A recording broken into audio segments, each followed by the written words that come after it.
Welcome, ladies and gentlemen, and good evening for round 5 here of Thursday Night Motorsport on the platforms of the GSRC. My name is Danny Caressa, and I'm here to bring you tonight's gathering and festivities and sessions of racing, and we kick things off with the Formula V's at Sonoma Raceway here in California in the United States. 3 sprint races as per normal, and if we use any of the previous Thursdays gatherings as an example, we should be in for a cracker night of racing. The guys on track are just wrapping up their qualifying at the moment. They've got about 2 minutes to go, so we'll just go into a spiel, go through some of the info, and then hopefully by then we'll be able to kick things off. There you go. There's the track layout there. It's the IndyCar layout here at Sonoma Raceway, and 3.63 kilometers and 37 degrees the track temperature. Of course, there is no rain for the Formula V, so that's not something they have to worry about. And just looking at the time here, 11:13. So yeah, we've got 47% humidity there, 5K winds. So nice dry one there. Hopefully it will be a fast race for our guys here tonight. Looking at the championship standings, I don't actually have them updated for the screen, but I will tell you by voice. Glenn Riddell still leading there with 305 points. Adam Lavis 274. They're in P2. Sam Chapman 270. And then Tony Baker in P4 with 253. Kevin Henderson in P5 with 225 points. Ryan Tate 199 there in P6. Phil King 189 in P7. Joe Baldwin with 185, tied with Brendan Nealon, who was also on 185. And then Tim Harris there for P10 with 179. So if we have a look at guys on track at the moment, we'll see where they're all up to there. If we have a look at that race tower, it is Sam Chapman leading the board as per usual. He's just on a 149.755, so that is about a tenth and a half faster than Glenn Riddell there in P2. Haven't seen the V's run around here before, I don't think, so it'll be interesting to see whether or not the draft is very powerful around here. I can see maybe the back straight being a point of contention, and then also the straight that leads onto it before they get to the SS section on the back half. But time will tell, and that time is now actually, as we see the grid getting ready to form. So from the front row, Sam Chapman locks it out, 149.755. That was his last time, and that puts him on pole. Glenn Riddell alongside in P2. Ryan Tate, Chris Noble in the second row, Mark Gomez and Kevin Henderson in the third, Fred Kahn, Joe Baldwin in the fourth, Aidan Luthwaite and Sean McKenzie from row 5. Moving on, that's Phil King and Brendan Nealon in row 6, Brett Bradbury and Robert McRae in row 7, Greg Heaney, Tristan Koch row 8, Tony Baker, Sam Stride row 9, Adam Lavis and Aidan Schultz will round it out on row 10. So a nice even number tonight, 20 cars on track. Should be in for a good race. We usually are with these. They tend not to disappoint. But Sonoma is a much more technical track than what we're used to going to. So it'll be very interesting to see how that shakes things up, if it does at all. But I assume that at least for the first couple of laps, it's a little bit chaotic. And then as people start to get to know the track layout and more comfortable, we should see some pretty cracker racing towards the end. But again, don't forget we have 3 sprint races, which means that these guys will get to go around 3 times. And I'm sure with each go around, they'll learn something new, and the racing should get closer and closer. Championship contenders down the back, says Chris Stuck. Yes, that is true. So Adam Lavis, of course, P2, he's down in 19th. Tony Baker, P4, he's down in 17th. And I think, is there anyone else from that top 10 down there? No, Kevin Henderson up there in P6. Sam Chapman and Glenn Riddell 1 and 2 respectively. Ryan Tate is up there in P3, so yeah, it's Adam Lavis and Tony Baker that are down the back end. Obviously didn't have a great qualifying, or as good as they were hoping. So it shouldn't be too long now, just a couple of seconds. We'll see Barney there get ready to wave that green flag. You'll see the lights come up in the center of your screen, and then we'll be able to kick things off with race 1 of 3 here at Sonoma. So there are the pre-lights. You can hear those cars revving. The lights are green and we are away here for the first race at Sonoma. And it seems like a pretty clean getaway for everyone down at the front. Nice and easy. Let's see if they can maintain it for the rest of lap 1. Sam Chapman's great lead there. Glenn Riddell right alongside Ryan Tate. Mark goes Chris Noble, top 5. Looks like Noble trying to scoot around the outside, possibly trying to get an early position in these first couple of corners, and does so. Moves up into P4. Good job there. Let's bring up the race tower there. So again, just to recap for those of you at home who might not be familiar, if you see a time in the red, that means they're in attack range within 5/10. If you see it in the yellow, it means they're within 1 second. Sam Chapman, good getaway now. 10 minutes in this first race. He will be looking to try and lead all of those 10 minutes. Oh, I spoke too soon. Off the track goes Sam Chapman, and down the order he goes. He will rejoin Deadstone 18th. I was going to say last, but it looks like Tim Stride didn't actually start the race, so he drops down to 18th. So it looks like Fred Khan also had an incident, which caused him to drop back as well. So Sam, I guess, keeps at least 1 position there, but that is a massive loss. Hopefully he can try and make it back. We'll probably have to look towards race 2 and 3 in order to get a win. For this one, his goal will most likely be to get 10th, which will give him the reverse pole when we reverse the top 10 for the second race.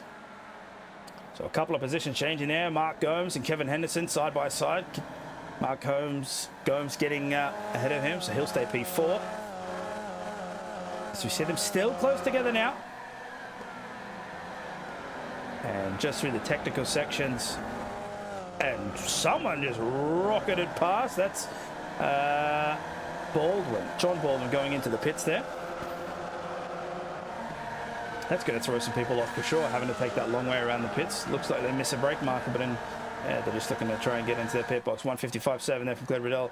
Once we complete that first lap, Kevin Henderson still side by side here with Aiden Luthwaite. Ooh, Aiden accidentally getting into the dirt there, so that's going to allow Kevin Henderson to maintain that position for now. As we drop back down to P11 here, Robert McGrath chasing down Brendan Nealon, who in turn is chasing down his teammate there in Tony Baker. And aside from some of those earlier incidents, we didn't really see anything too crazy. The big surprise, of course, was Sam Chapman going off. We will try and have a look to that incident a bit later on. Yeah, that's a very good point, Chris. Yes, Baker is up 8 positions in one lap, so he started down there in P18, and luckily with all the chaos managed to get through, so that's a good showing. Only took him a lap to do so as well, so kind of nutty. As Robert McGrath tries to look down the inside here of Brendan Nealon. No, decides to take the safer option, and will stay far back for now. Oh, actually, he might be able to get the pass done, as it seems as though Nealon went a little too deep into that corner. No, he's still ahead. So the gaps have started to explode out now. You can see that there's way more yellow than red up the front there. Aiden Luthwaite is the closest. He's still chasing down Kevin Henderson and the Bowens Whiskey Business Racing entry. And I have to admit, Sonoma's not a bad layout for these cars. Generally, you only see, like we said, the IndyCar, NASCARs around here, some touring cars as well. But for the V's, I was curious to see whether or not it would be a suitable track. And for now, it seems like it's delivering that. As again, Aiden Luthwaite just trying to push the boundaries there of Kevin Henderson's car. He's going to try and go around the right side, see if he can jump him on the next apex. Doesn't work. He'll have to follow him for the next part of the sector. As Marco's also trying to do the same with Chris Noble there, fighting for P3. Having a look at Sam Chapman, he's managed to work his way back to P15, but still a long way down from where he needs to be. P10 will be a good target for him. Or he can try and come on the winner thing, but I don't think there's enough laps, and that would require something crazy happening to the cars at front. Looks like we've got an incident here. Fred Khan having an off. Let's have a look. Ooh, yep, a little bit too much curve. Rear steps out, and he slides on his own. While we're at it, let's have a look at the initial incident here with Sam Chapman. So we'll go from the drone cam. So he comes into the dip. And yeah, wow, it snaps on him. So the rear comes out, and then when he goes to correct, and it looks like someone else joined him as well. And that would have been Fred Khan, actually. So yeah, wow, uncharacteristic from Sam Chapman there in the V's, but it can happen to the best of them. So Trisha Koch has also crashed, loses 1 position there from the start, down in P17. Sean McKenzie, Kevin Henderson. Sean McKenzie looking on the inside, didn't quite work. He'll stay in line there in P7. So 5 minutes have gone. 5 minutes to go. So then go down through the gears. It's a very confusing corner, especially when you're trying to determine where the track limits actually register. You can go quite wide, but it's not what you want to do. You want to try and cut that inside tape and shorten the corner, but then you can't do it too much, otherwise you'll get a slowdown. So it's all about finding that balance, because there isn't a strict determined track limit there, just because of the way that those lines are painted. Adam Lavis down in P12 looks to be chasing Brendan Nealon, getting close. So Tony Baker moves still in P9 now. That's Robin McGrath there in P10 with Nealon and Lavis close behind. Lavis will get to the inside. No. Again, just following for now. Not so much draft, more about maintaining momentum. Yeah, that's right. So obviously with these cars, because they're being low powered, and that's pretty much the rule of thumb with any low powered car, is you want to try and slow up as less as possible. Obviously, that technically works for all forms. Obviously, you want to be going as fast as possible at all times, but because of how long it takes you to get up to speed, you want to try and keep up that minimum speed through some of the corners. So right now, it's about making sure you have the right gear, making sure you coast where you need to, and use the brake as low as possible. So Phil King and Sean McKenzie seem to be having a bit of a fight now, side by side. Phil King on the inside coming through the S's there, nice and clean. Last thing you want to do is contact tyres between these two. Otherwise, one of them's getting catapulted. It doesn't end up well for anyone. Something that's very easy to do. You really do have to have your wits about you and your peripherals on lock, because obviously with no shielding on those tyres, it is an open wheel formula. So easy to interlock and bang wheels. There we go, side by side to the final apex. Phil King goes wide, and Sean actually maintains that speed, so that's very good there from the Max Stretch Motorsport entry. He will keep P7 for now. Phil is not giving up without a fight though. You can see him trying to run up on the left side here, up the hill, so it's not going to be advantageous. Oh, they overlap slightly, but they don't hit each other. Tony Baker is most likely going to make the move. There he is in that black liveried Suzuka Pulse tuning car. I have to admit, it's growing on me, the black version of that car. Quite like it. But Phil King will unfortunately lose a position there. Chapman to P11. Yeah, he is slowly climbing those ranks. But again, we've only got 2 minutes left of the session, so again, he was most likely aiming for that P10 so that he will be able to start on pole, hopefully not make the same. Oh, I heard a crunch there. I wonder who that was. It looks to be Aiden Schultz, I think. We'll have a look at that crash. But yeah, he'll look to have pole and then hopefully not repeat the same mistake, and he'll be able to hold out for the rest of that. I can see there's damage already on that car. You can see it just limping towards the left side, and he will come into the pits there to get that fixed. And if we have a look at Adam Lavis as well, what happened here? Oh, that's Brendan Nealon.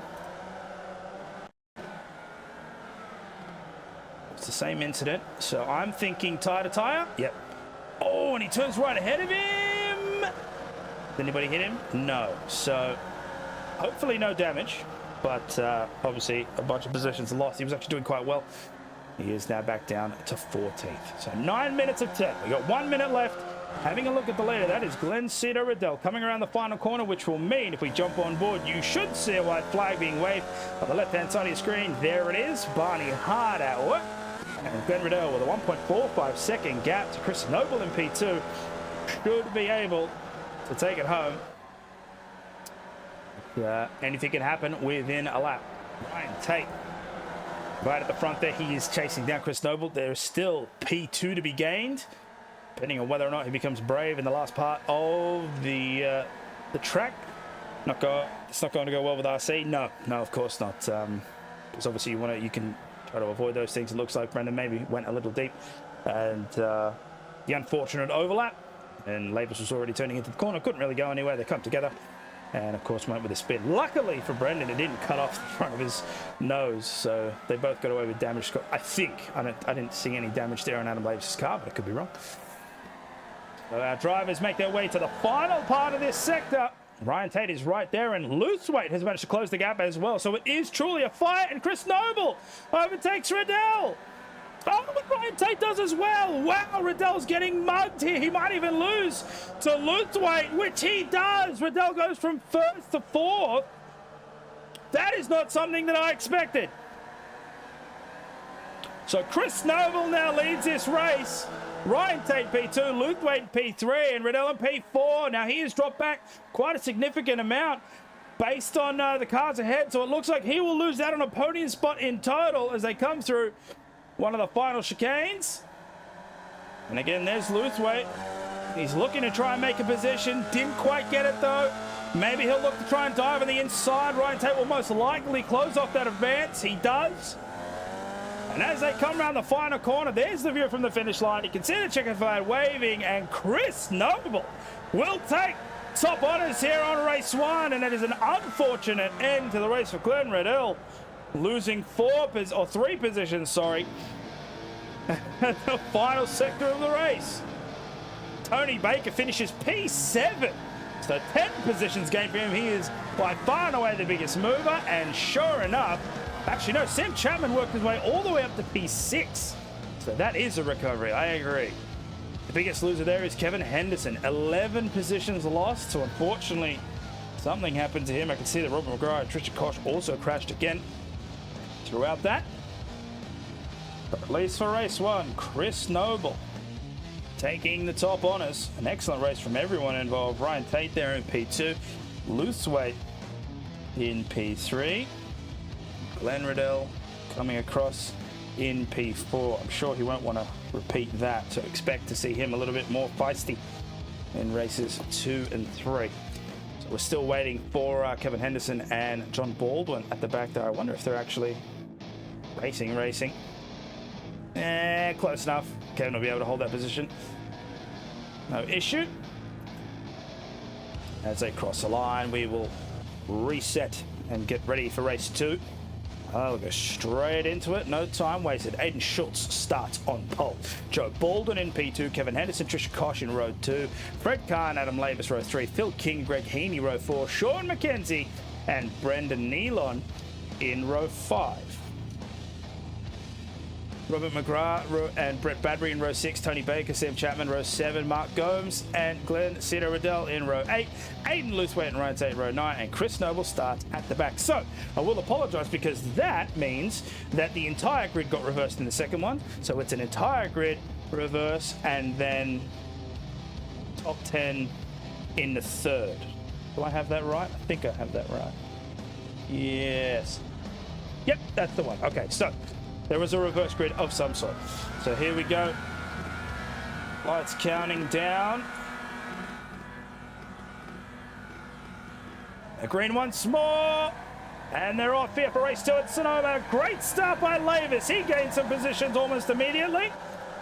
And it looks like Schultz bogged down just slightly. And that's going to allow Joe Baldwin to take that prime spot. And he is away with it too. Almost at a second gap already, as they make their way down towards the end of the first sector. Nice and clean at the back. Actually, I take that back. There are 2 cars you can see at the top part of your screen. That is Glenn Riddell and I believe Aiden Luthwaite as well. They came together as they were coming up the hill. Oh, and Aiden Schultz goes round as well.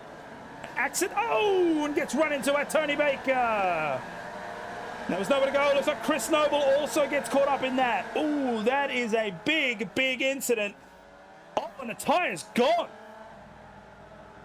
The tire was gone on that car, so that car is down and out, unfortunately. So we will be down to 19 drivers. Actually, we were already at 19 drivers, so that'll mean we'll be out at 18 drivers, unless the fast repair can fix that. If it can, then I'm sure he'll tick that and come back out. I believe these guys get a fast repair per race. And as you said, Chris, yeah, the press is on the move. Look at that. He had a 1 second gap. It has slightly come down. Kevin Henderson is trailing there.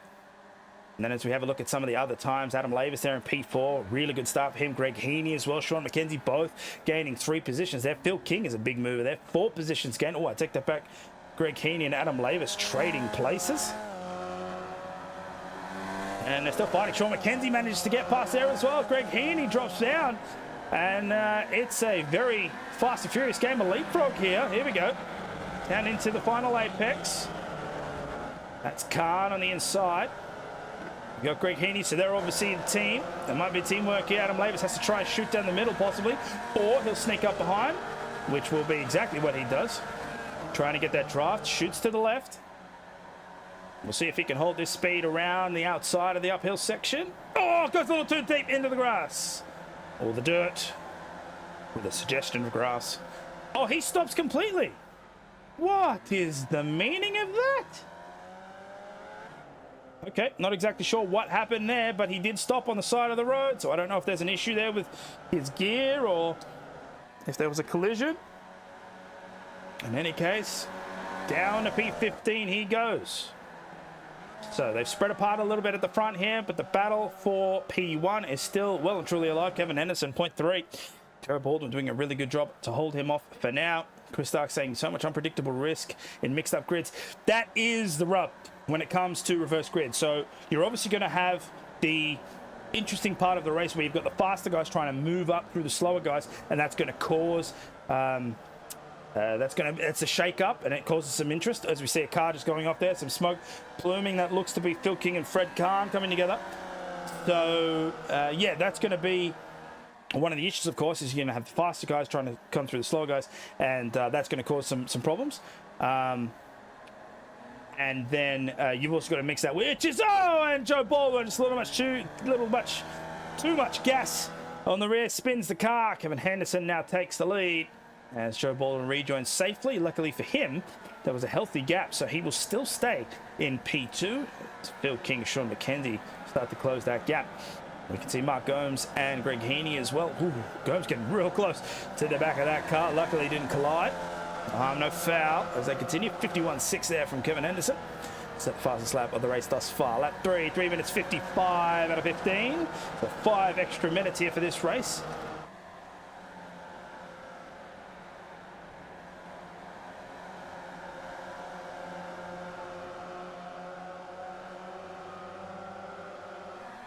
I'm going to assume that's autocorrect and you meant curbs. Curbs are killer through there, and yes they are, especially in a car like this. These cars are very, very prone to any form of platform, any sort of platform movement. So you've got to be very, very careful when you're going over curbs like that, because although they have low power, they unsettle very quickly. If you've got more power on one wheel than the other, they will spin. And so that's one of the things that unfortunately caught Joe out. Seems like he just had a bit too much power there. One side had more contact than the other. Who's that? I believe that's Ryan Tate off the side of the track there. Actually, maybe not. I will have to double check. It looks like Tristan Kosh just dropped a bunch of positions. That might have been him. Sean McKenzie on the inside of Mark Gomes. And he looks like he will keep the position as Phil King goes extra wide. That's if you see duck, you know what I mean. Yes.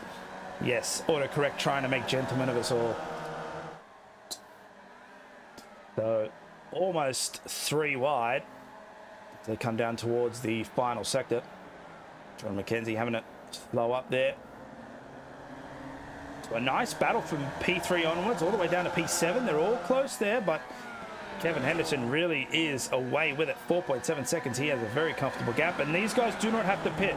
And none of these do they have to pit. This is a fill up and race to the end series. Wow, Sean McKenzie really kept the speed up on the outside. He will take P3 away from Mark Gomes there. That was an excellent line through there. That is one to watch. You see Bradbury come into the pits there. Sam Chapman takes the fastest lap of the race at 50.649. Fantastic. I am trying, but if you can't half tell, me trying to keep a track of where the cameras are and the times and the standings, my brain, no bueno, and I'm messing up so many words. So I appreciate that. I am trying my best. I had a coffee before here, so 1, I wouldn't fall asleep, but 2, I would try and keep up some form of words per minute as Phil King goes wide on the dirt. And that's going to allow McKenzie and Gomes to get past. So they will drop again. Sam Chapman pounces as well. And of course he would. Why wouldn't he? Starting strong there. So he's already up 10 positions. Mark Gomes 13. Big movers as we go through here, but neither of them are close to Kevin Henderson. 6 seconds the gap has expanded to. As Sam Chapman has 2 wheels in the dirt. Oh, he almost barricadoed the hell out of that wall. Lucky And that's how you know you've got a handle on these cars, when you are not afraid to put them in the dirt and just, you know what, I will plant it, I will keep it straight, and we will see how we go. Tony Baker, somehow my fast repair turned off, and I have, you know what, I feel your pain because I've done that multiple times. That happened to me in the Super Formula Lights last round of Mountain Men last season. Yeah, I thought that my fast repair was ticked, and it just didn't work. But what ended up happening was that when I came into the pit box, it was ticked, but then the way I have my INI settings, because I didn't make it into the pit box, I unticked it by accident, and so when I went back in the pit box, it didn't reset. And so yeah, I had the same type of thing. So that's unfortunate for you, Mr. Baker. Down 2 laps and essentially out. So yes, it seems like you'll be taking your drop round privileges for this one. Lap 5, 7 minutes 45 of 15. So we're just about, actually we've just passed the halfway mark. Kevin Henderson still and truly in the lead, and he is gaining time each and every lap. 7 seconds now the gap, and that'll come down to the battles that we're seeing between Phil King, Sean McKenzie, and Joe Baldwin. So as these guys fight more and more, they get slower and slower, and that allows Kevin to gain more and more time, and that is the 50-50 that you have to take into account when you're battling like this. Sometimes you work together and you try and catch up to the guy in the lead, and then you fight. But it's kind of hard to tell a driver to work with the other drivers. You know, unless they're in the same team, most of the time it's like, no, I'm staying ahead of you. And so it will be a fight to the end. And that's what we like to see. We like to see those types of battles. So Joe Baldwin side by side with Sean McKenzie. He will be in the non-ideal line. He'll be stuck around the outside. And Sean McKenzie looks to the inside, doesn't take it though. It's very, very risky to do. That is a sharp, sharp corner. We saw Chris talking about how deadly the curbs are in this area. That's one thing you don't want to do. One, you're not going to stop the car in time. Two, you're going to ruin someone else's race, and that's not what we're about. As we see someone taking the scenic route at the back there, I believe that was Tony. Was that Tony Baker? Maybe? No, he's out. So that would have had to have been... I'm not sure. We'll have to try and guess, but I think someone's take the Indiana Jones option off the side of the track there. So Joe Baldwin moves up into P2, and again, that time just keeps getting bigger. 8.5 seconds down the gap. Kevin Henderson is flying. See, you can go so far wide on that final apex. Finding that line, definitely the fastest way through there. Phil King, Sean McKenzie, and it looks like Robert McGrath is... closing up that gap as well, so we might see an elongated train as we get to the final laps in this race. Looking at the movers there, Chris Noble, 11 positions gained from the start. Tristan Koch losing 10. Actually, he just gained a position there, made a lie of me. Chapman lost a few spots. It does seem as though he did, and it seems as though he crashed. What happened? Let's have a look. But here we go, Sam Chapman. At the inside curve. Oh, he gets run up the back. Interesting. Okay, so run up the back, and that's caused him to spin. So not his fault. That's again unlucky. So I guess now the target would be 10th for the pole reverse, or maybe he'll just try and push as hard as possible to get as many points, because obviously he wants those. If you want to lead,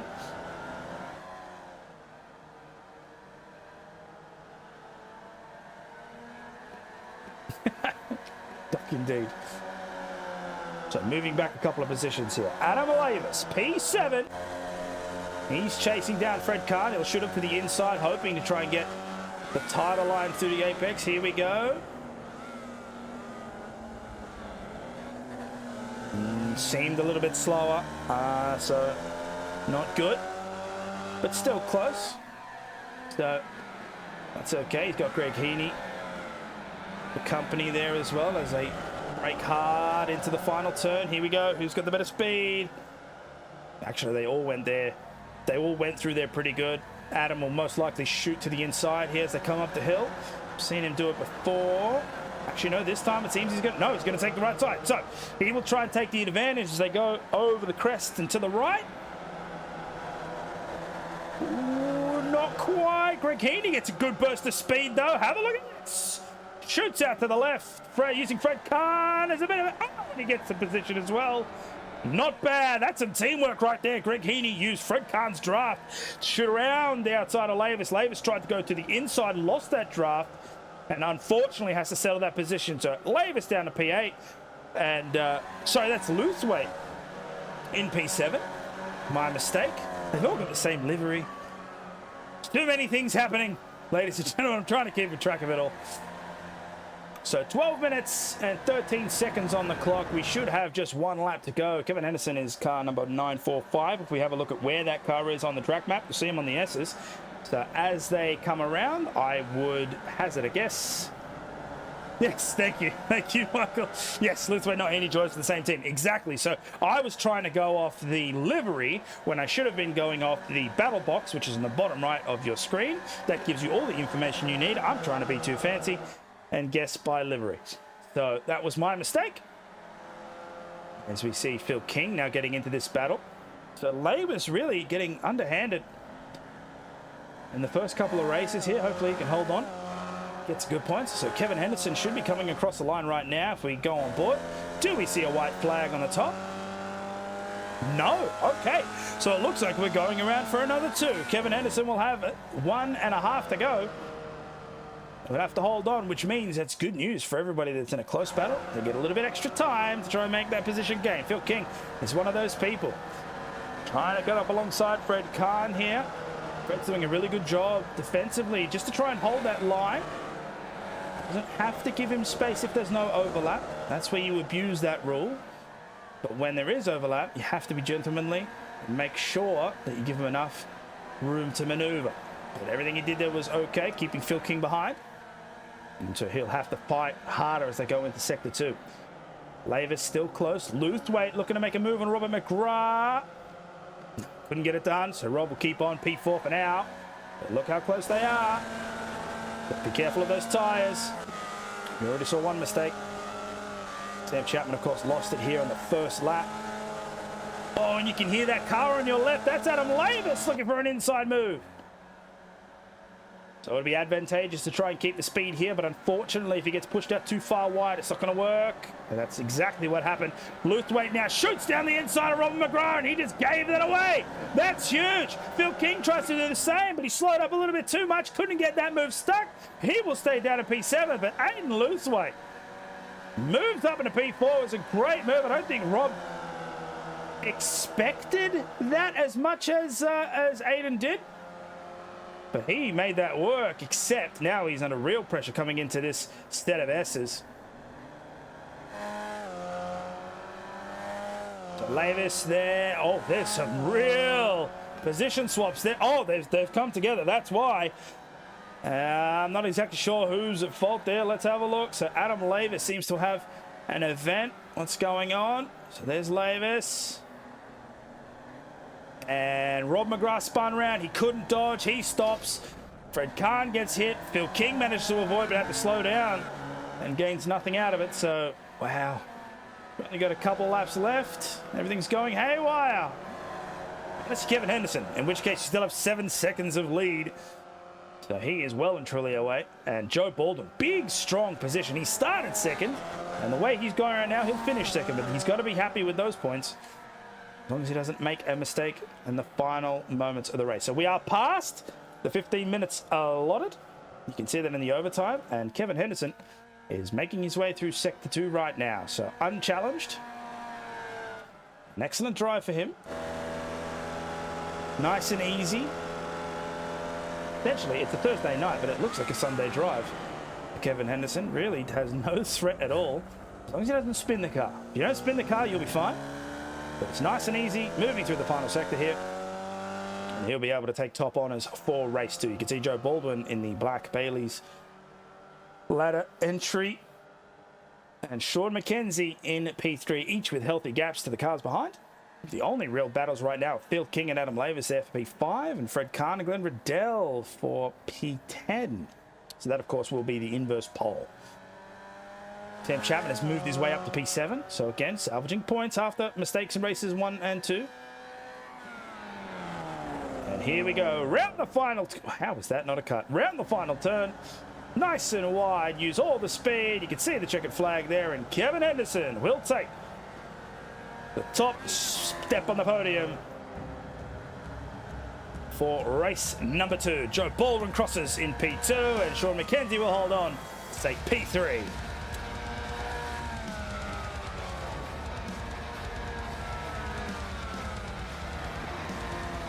Really good job there from the guys at the front. And no other big fights. They'll all just come across in their positions. They stay.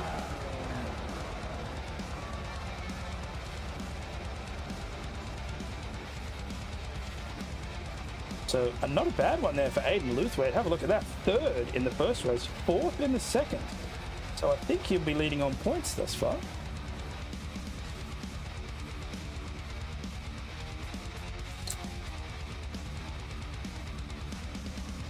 We'll just wait for final guys to come across the line, and then be a small 3-minute warm-up. But then before we get the final race of the Formula V session underway, and we'll get a recap of those first 2 races as well while we do so. While we're waiting, we'll thank the sponsors, of whom their support would, without their support, the GSRC would not be able to function. And those are the ones that are coming across the bottom of your screen. I could be wrong, but I think I heard someone join me in the commentary box. I did. It is our very own Sam Chapman. Sam, let me just introduce you with a question. So, yeah, what happened in race 1? Yeah, that's throwing it away, isn't it? A nice little lead, and yeah, let's read it. So race 1 was just, I think I came up with like a slightly faster method of going around that corner in qualifying, and I don't think it equated to cold tyres too well. I sort of knew as soon as I went into the corner I was a bit uneasy, and yeah, rear went around. So yeah, it's been a night of fighting. It's been carnage out there. Yeah, so when we saw, so I was commenting through lap 1, and we saw that you had taken that lead well, and so I was looking at some of the cars behind you, and then just all of a sudden I saw your name dropping, and I thought, well, that seems wrong. And then when we went back and watched the replay, sure enough, you come down. So there was no curbs involved. It was literally just you took a little bit too much speed. So you're saying with warmth in the tyres, that line is fine, but on cold tyres, there just isn't enough grip, and you ended up spinning the car. Yeah, it's also so like on entry, what I was doing is like laying off the accelerator, but what that also does is obviously lock up the rear wheel. Yes. So that was actually effectively the cause of that spin, was the sort of like a little bit of that, a little bit too much rear wheel locking that just ended up looping it around and having to like overcorrect for it. So. And with the way that sort of slopes down and around at the tampering of that corner, it's pretty easy to do around there. So that was just the case there. But yeah, God, it's an interesting track in these cars. It is. I wasn't sure whether Sonoma would be a suitable track for the Vs, but based on those first couple of races, with all the technical, it's much more of a technical circuit than we're used to going with these, but I think it does well. And just to touch on that, so you obviously had your issues there, and we've also been joined by Joe Baldwin, club president. And Joe, you had a similar incident there in race 2, a really good result for you. That was P2. You've got to be happy with those points, but you were leading quite well, and you had a similar incident, but I think yours was to do with the curb in that final chicane.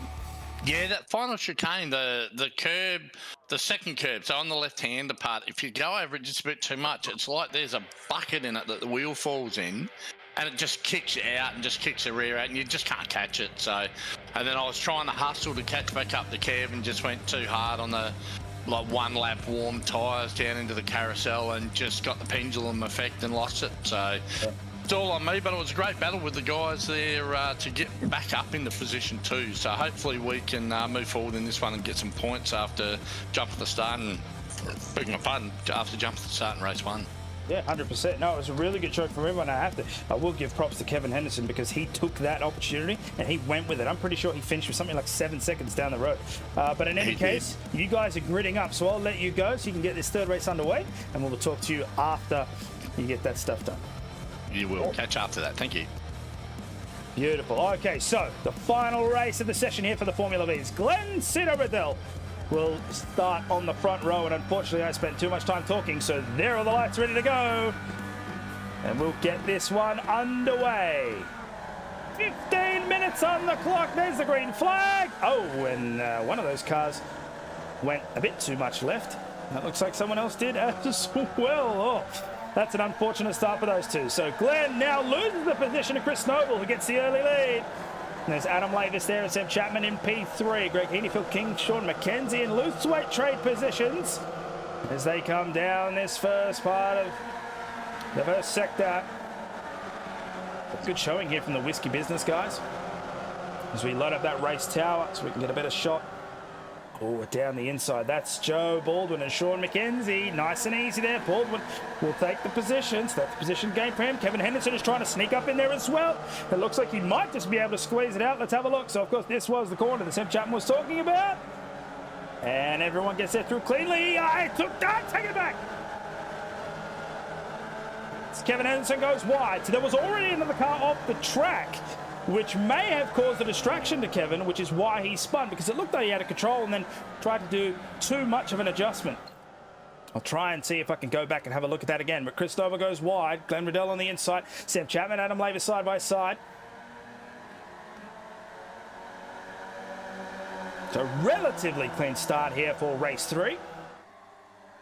And a significant gap forming. So the first 4 cars are in their own little bubble. 1.7 seconds down at Aiden Luthwaite, who then has a fight with the next 5 cars behind him. So that is from P5 to P10. How fortunes change so easily. Yes, that's right. So again, when you have technical tracks like this, you can find that. Brett Bradley's just letting us know that the controllers have crapped themselves, which explains the hard left, because that is what happens when your controllers crap out and the connection disconnects. iRacing will hard left your steering wheel. So of all the places to happen, on the start line is not ideal. So he goes down and out, and that's 3 cars out. We're down to 16 drivers already. 55.5 the fastest lap as we finish lap 1. And it looks like Ryan Tate, Fred Kahn fighting hard.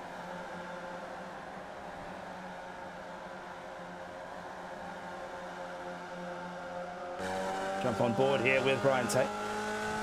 So interesting number, 000. Not sure if that means that he's fast like an ambulance or if it's more of an emergency. But in any case, doing well. Finished P2, of course, in the first race. He'll be looking for another strong finish here on the third. 15 minutes, of course. 10, 15, 15. That is the race lengths. See Riddell trying to gain back that top spot. They come down towards the hairpin at the back end of the circuit. Now, it's always advised to go wide. We've spoken about this a couple of times in the previous races, but it keeps the most speed. You can go quite wide here, as you can see. Look at that. That's all the track you want. But you can't go too wide, otherwise, of course, you'll get track limits, and that's not what you want. Josh Sweeney, maybe he really wants people to know his blood type. I guess. Yeah, that's true. Is it my old eyes, or has Baker done another 8 on lap 1? No, your elven eyes work well. Tony Baker is, in fact, 8 positions up in P11 right now. Biggest mover by far. Only person close to him is Ryan Tate, who just gained 4 positions in P9. So Glenn Riddell side by side with Chris Noble as they move down towards the final corner. This is actually a really opportune moment for him, but can he keep the speed up? We know that if you take 2s... Oh, yes, that'll work. Chris Noble going really wide coming out of that final turn. So Riddell will take... Actually, no, I'm not even sure anymore. It really does seem like Riddell had that first place. It says he's got first place on the timing tower, but Noble seems to be keeping the speed up on the inside. Oh, they come together. Maybe I willed that. I didn't mean to will that into existence, but maybe I did. That is not what I wanted to happen, and I was about to say, just before they made contact, that he is going really, really tight for being so far on the left. So unfortunate for him, that ruins his chances. All the way down to P9 now. Glenn Riddell doesn't look like he's got any damage, but he does have 2 very fast cars barreling down on him. That's Sam Chapman in P2, Adam Lavis in P3. They are both in the attack zone. You can see that red time on the tower. They've got a decent gap to Aiden Luthwaite in P4. That's 1.14 seconds. And so as this race evolves, if they fight too hard, Aiden will gain that time back, no problem. If they work together, maybe they can keep that buffer. Luckily, we're not doing bonus points for that. Yep. That's fair. Otherwise, he would be gaining all of them. Tony Baker would. Closer gaps this time by. You can see much more red on that timing tower. Actually, a decent fight there. Sean McKenzie, Ryan Tate, Chris Noble. They make their way down. I didn't really see anything malicious there in that come together with Chris Noble and Riddell. So I think it'll just be a racing incident. But yeah, I maybe just turned a little too early and thought he was clear but wasn't. Sam Chapman doing really well, sticking to the back of that banana-coloured Formula V with Riddell. Yachuka Toyota holds tuning entry. And Adam Lavis. Hopefully Adam can have a better race this time by. He has, I mean, to be fair, both Sam Chapman and Adam Lavis have had issues on both races. So maybe they can keep it clean this time and get really good points. That'd be nice to see. Sam Chapman been kicking himself. He hasn't had a win yet. Threw it away in that first one. And then, of course, some issues in the second. 150.9. But we don't want 50.7 from Aiden Luthwaite. Down in P4. Khan and Kevin Henson getting awfully close together as well. They're bouncing back and forth. Both 2 positions lost from the start of this race. 6 minutes into 15. So getting close to that halfway mark. And I must admit, Sonoma has been a pretty good track for entertainment delivery thus far. Let us know, for those of you watching at home, if it's one you want to see these guys come back to. I will admit the camera angles are kind of putting me off because they seem very closed in. So it's one of those things where I would expect there to be some wider angles, but I mean, we do see them from time to time, like this. This is a perfect example. Way to make a liar of me, iRacing, thank you. Sam Chapman dives on the inside, but again, remember the speed difference. Oh no, he did that to perfection. Even Adam Lavis goes down the inside. So that is positions gained for Chapman, and oh no, I take that back. Riddell has managed to hold on to P2, but only just, as Adam Lavis really is right there. You can have a look at the onboard camera for yourselves. Chris Stark also reminding you that the Gentlemen's Sim Racing Club is the best club in Oz. Tell your friends. I agree. If you like what you see, come and join. It's all fun. And then we have a variety of series that you can dip your feet into if Formula V is not your style. But don't kid yourself, Formula V is incredible racing.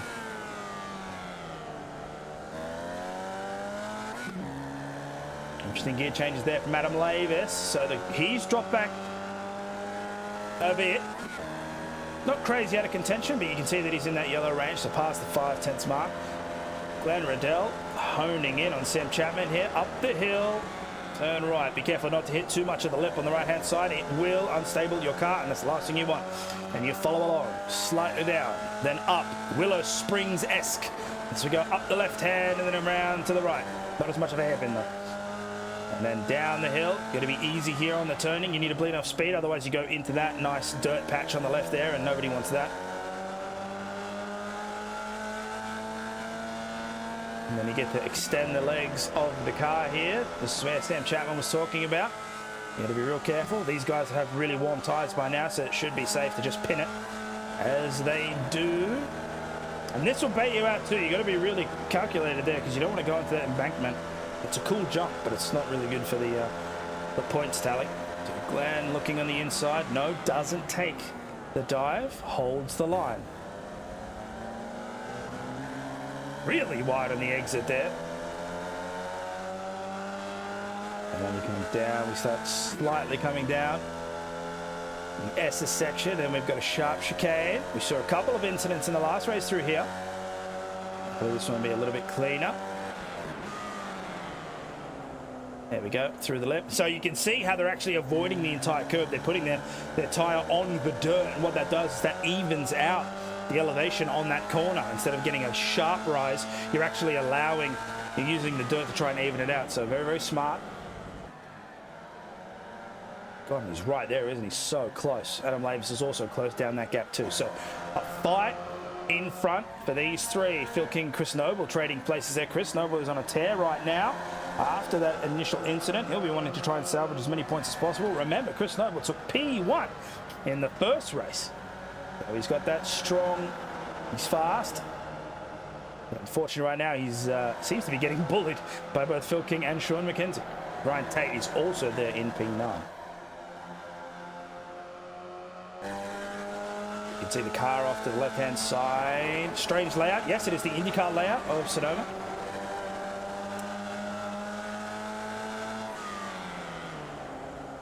See just how close these guys are together. 4.86 to gap between P6 and P5. That is Joe Baldwin and Phil King.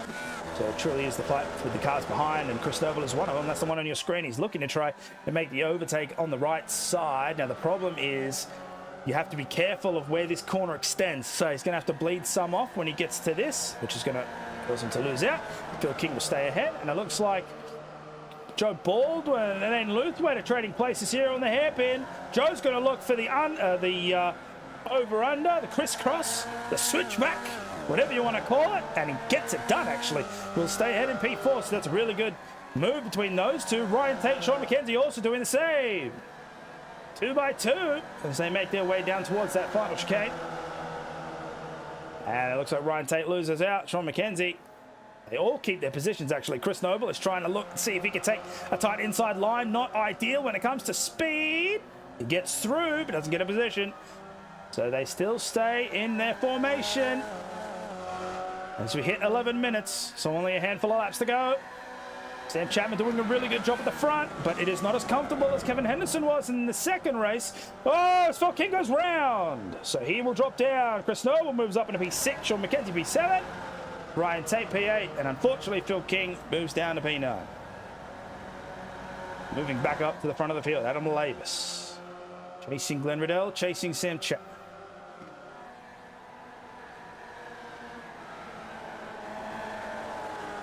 Just while we have a small moment of respite, I'm just going to absolutely thank and respect Zach Caben, who is usually our Thursday night commentator, and of course does Mondays with Adam Lavis in the booth, because I am struggling to maintain a line of communication with you beautiful viewers at home whilst also looking at cameras and standings. So do not take what Zach does for granted, because I'm telling you now, it is difficult. So Glenn Riddell on the outside. Now, will he be looking to try and switch back to the inside? Lavis, of course, is trying to. We'll see if he pulls it off. I don't think he's got the speed. He does not. So he will have to be happy with P3 for now, but you can see him. You can see the wheels turning, the cogs turning, trying to figure out where the best moment is to pounce.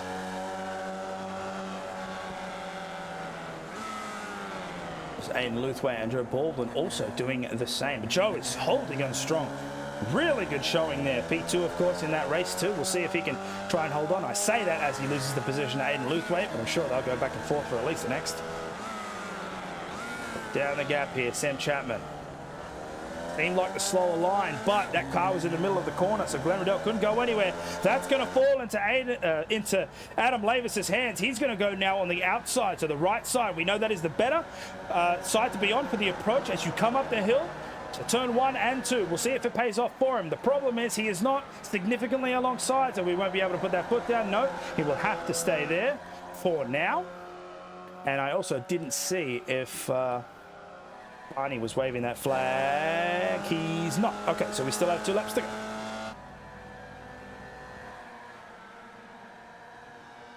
Aiden Luthwaite here in P4. Made the jump. 3 positions gained. 4 positions gained for Joe Baldwin in the start of this race. I'm looking at some of the gaps that have formed at the back there. The only real close battle at the back is Fred Kahn and Greg Heaney. Both on the same team, mind you. Not sure there'll be a little bit of, hey, please give me a little more space. Your friendly boss. No, we know that Greg Heaney doesn't do that. He's all about fast. He'll be encouraging everyone to have a battle as Lavis and Glenn Riddell trade places and trade back. So Adam is really trying to attack here. And what's interesting is as these two fight, that gap between Riddell and Chapman increases. So he is now outside that red range, up into 7/10. This is going well for Sam Chapman. So these boys really do have to be mindful of that. Don't let Sam just run away with it. Unless you're Chris Stark, who obviously wants him to run away with it, which is fine. Each to their own. Oh, a bad exit there for Glenn Riddell. That's going to allow him Lavis around the outside. So he moves up into P2. And Glenn Riddell now on the chase. 1.2 seconds the gap. Sam is, seems as though he's going to do Sam things and punch away with it. I think if we have a look, there's the flag moving. We are on the white lap, which means they have one more revolution of this fantastic circuit here at Sonoma before we call this to a close, and as it stands, Sam Chapman is the one leading it. 1 second clear of the cars in P2 and 3, and luckily for those two, they've got a 3-second gap to P4. So, don't think they're in too much of a threat. And Joe Baldwin will be looking to try and take that 4th position from Aidan Luthwaite. And Sean McKenzie also in a close battle with Ryan Tate there in P7. Through the first sector, down into the second. Nice flowing curves. It's the hairpin that gives you the most problems. That's where you can make it or break it. So we can see Adam trying to take a nice tight line. That way he'll be able to absolutely gun it on the exit here. Glenn Riddell does the same. And now as they come towards that corner, here we go. There is the car. Who's going to come out faster? Adam takes the inside. Glenn looks for the switchback. Oh, it might work. It might work. It might work. It might not. No, they're side by side. You can hear it. Now we're coming up to the final chicane. Make or break. And it looks like Glenn's going to be the one to go ahead, but he's got to be careful here at the curbs. Don't lose too much speed. Adam jumped here before. He can possibly do it again, but he drifts out wide the same. So he gets blocked. Joe Baldwin and Aidan Luthwaite doing the same. Joe Baldwin gets past up into P4. Can he hold it on to the final corner? Here we go. Checkered flag. Sam Chapman crosses the line. Adam Lavis too. No, Glenn will hold on to take P2. And Joe Baldwin holds on to take P4.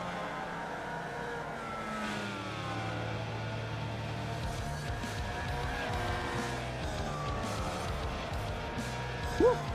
Okay. So Sam Chapman taking out top honours there for the final race. Glenn Riddell P2, Adam Lavis P3. So at least that's redemption for everybody, really. Riddell finished 4th on that first one, so he's now at least on the podium. Adam Lavis had a couple of mistakes. And Sam Chapman gets a win, as we know him to do. And Joe Baldwin just squeezing out Aidan Luthwaite at the end there.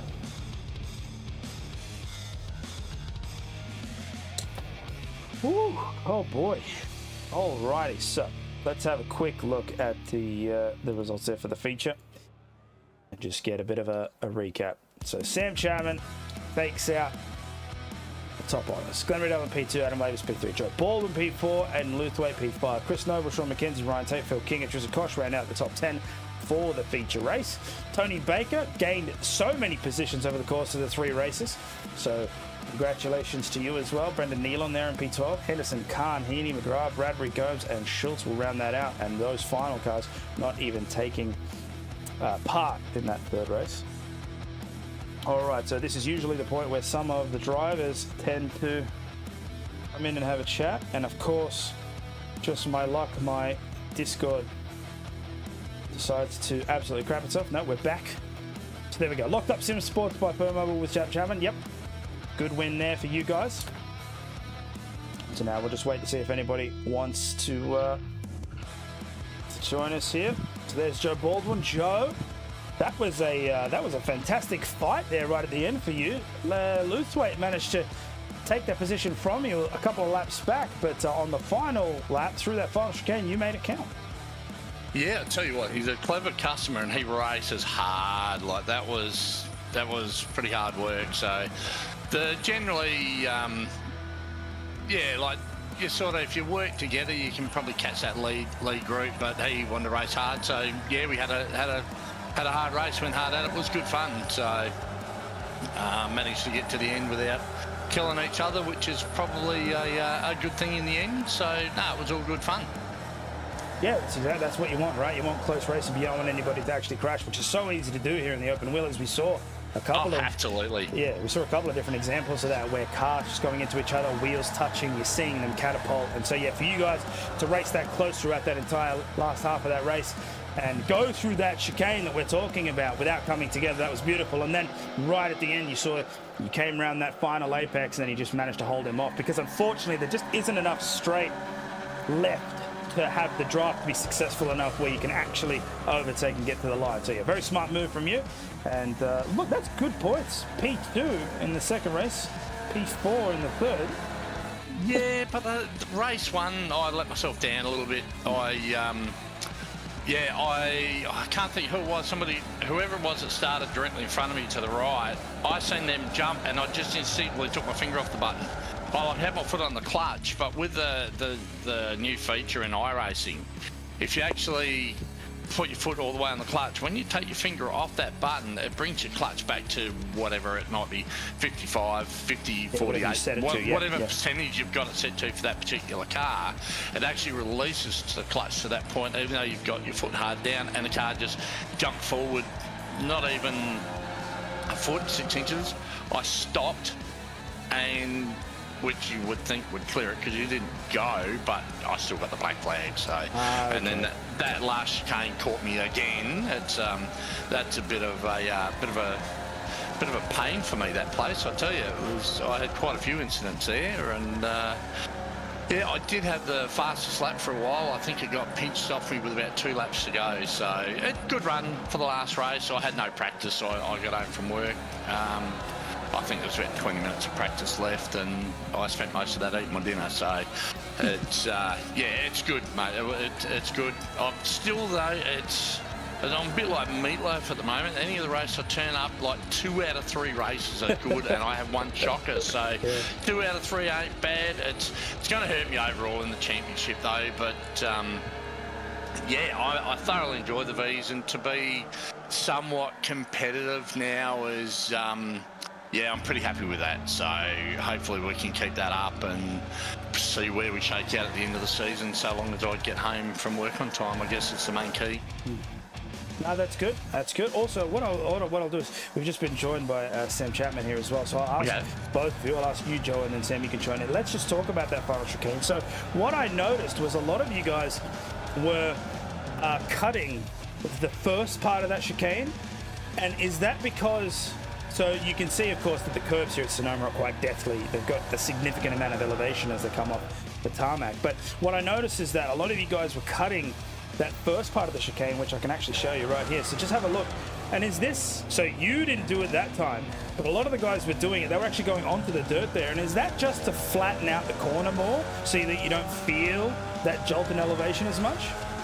No, that's to try and avoid the bucket of nothing on the inside of the second part of it, because if you cut that corner on, so you got the right-hander, the left-hander part, if you get over the curb there too much, there's like a hole in the ground, and if you drop your left rear into it, it's like it stops it for like a couple of thousandths of a second, enough to just start rotating the car, and you just can't catch it. And I think I had about 4 spins between practice, race 1.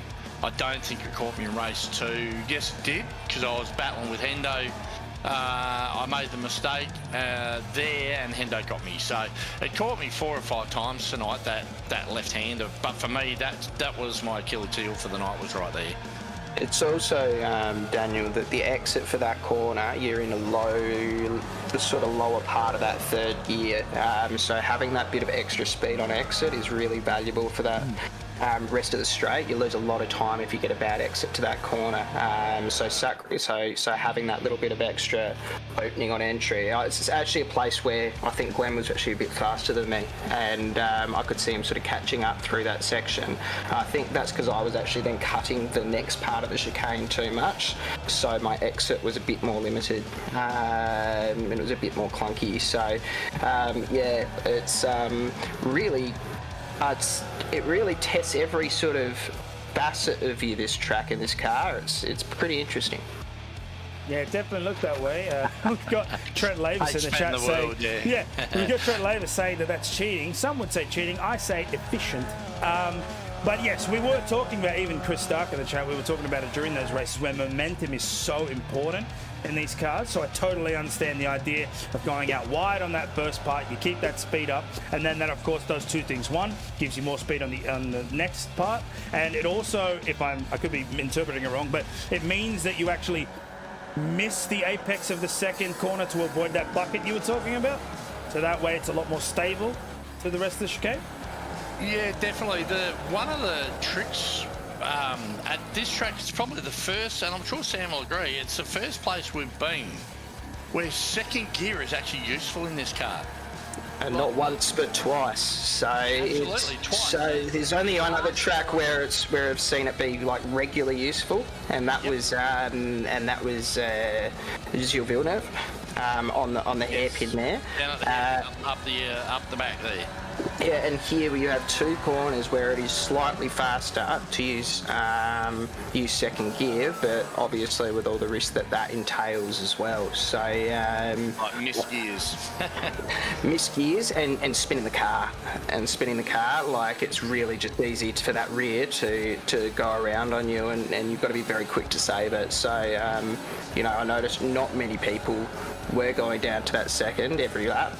They might do it on occasion, but usually wouldn't risk it. So it means as well that you've got really different lines through those corners too, because my general line was pretty much Ving that corner in and going down to second and getting that quick rotation and straight back on throttle, while a lot of the other guys around me would end up going really wide. For both of those, actually, they ended up being similar corners because you can take them out so wide if you choose to. So the consensus here is Sonoma good. Yeah. No, look, it is. You really have to reach into your sandbox of skills to be fast around here. I managed to put it together like pace-wise about halfway through race 3, but it's one of those tracks that's. You don't have to be the fastest here, I think, and Sam would agree. It's about minimising those small errors like jumping over the curbs and bouncing yourself out wide. And like where you see Sam coming up here at the moment, down the bottom of the hill here, this right-hander here, it's probably the trickiest corner on the track.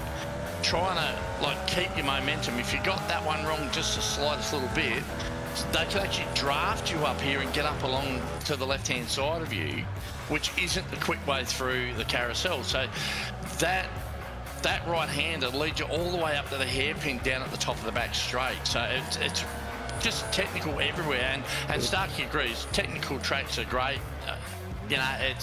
But this one here, this was way into the sandbox of hard work for sure. Awesome. All right. Well, in that case, let's have a look to the schedule ahead, and we'll get your opinions on those. So Sonoma, tick, done. That's round 5. So for round 6, we go I'll to have to leave you Snetterton. for now, boys. Yeah, Sorry. not a problem. We'll talk to you on the flip side. So Snetterton, and then what have we got? Virginia, Circuit Field, Sebring, and we don't yet have round 10 because usually that is voted on. Or do we? We do. So I think we're chatting. I tried to mention a couple of weeks ago, but there was. We're chatting to John after a race at one point, and he went, I reckon Magello. I said, okay, I think we do Magello. I reckon that could be quite fun. Obviously, very wide track. You've still got those long sweeping corners. There's, I guess, some level of technical, but not really. So I think that'll create great racing. Obviously, you've got wide and an area to go 5 wide down a straight, pretty much. So true. Yep. I think that would be a nice little finale point.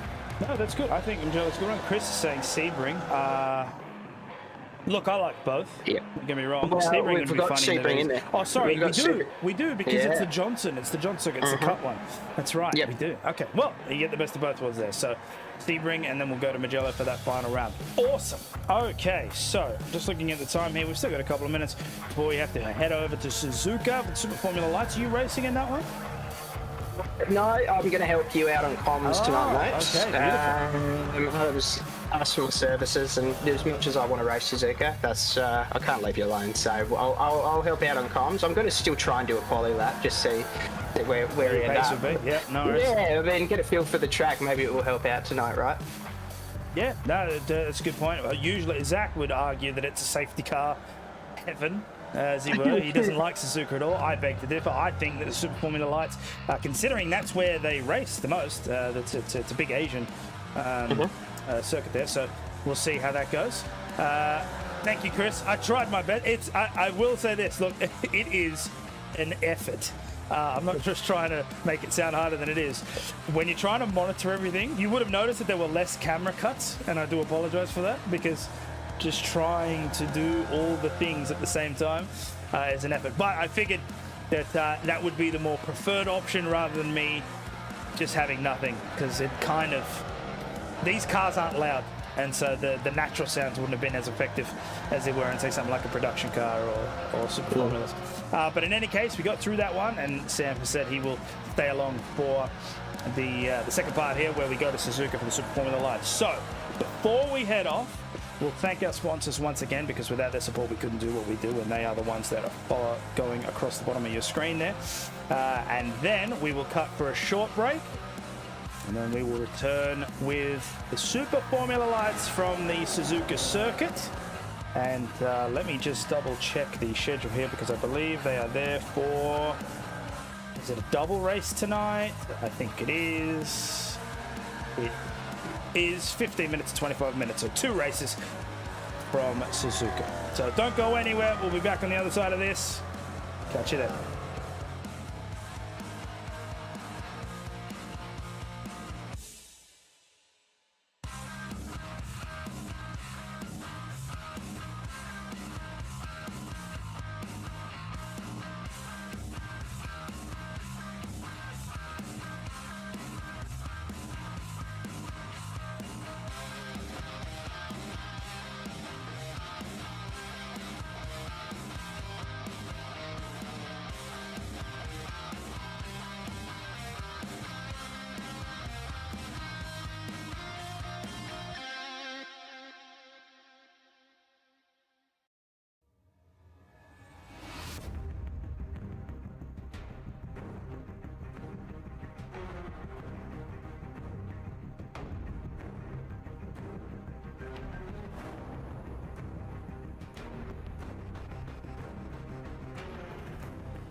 Hello and welcome to the Super Formula Lights from Suzuka tonight in the Mid-Prefecture in Japan. A brilliant circuit, well known for open wheel, high downforce racing. It looks like the grass is looking a bit worse for wear in this particular video. I'm hoping it's a bit nicer on our stream. We'll see what happens. But big night of racing tonight.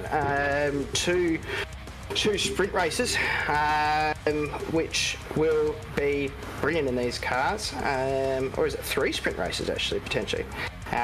It is 2? Oh, okay. So, because I thought there might be a reverse top 10, but nevertheless, so 2 sprint races. So, what have we got here? So, altitude of 27 metres, so not very high up. Temperature 35 degrees.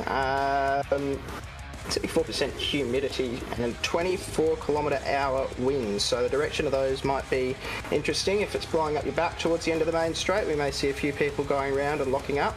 But if not, it could give you a little bit of extra braking power through there. As we're just finishing up qualifying now, okay, some heavy hitters up top. So, Jackson Rayhana with a 151.063, followed by a regular Thursday night contender, but not in these cars, Matthew Dench on the second row, but 2 tenths back. Jamie Welsh and Aidan Luthwaite, another championship combatant, in 4th place there. 3rd row is Jared Knight, Oscar Haynes. 4th row, we've got Brett Barker and Adam Labus. David Baz and Liam Banks make up your top 10.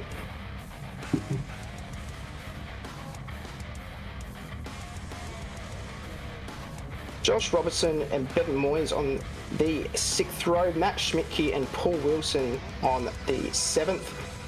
John Bildwin, Trent Allen. Oh yeah, I forgot. I did try and set a quali lap, so that got me 17th. So there you go, 2 seconds off the pace. So would have been in the pack there somewhere. So 17th there, but I won't be on the grid. Heaney in 18th, Kosh in 19th, and 20th for Mark Gomes.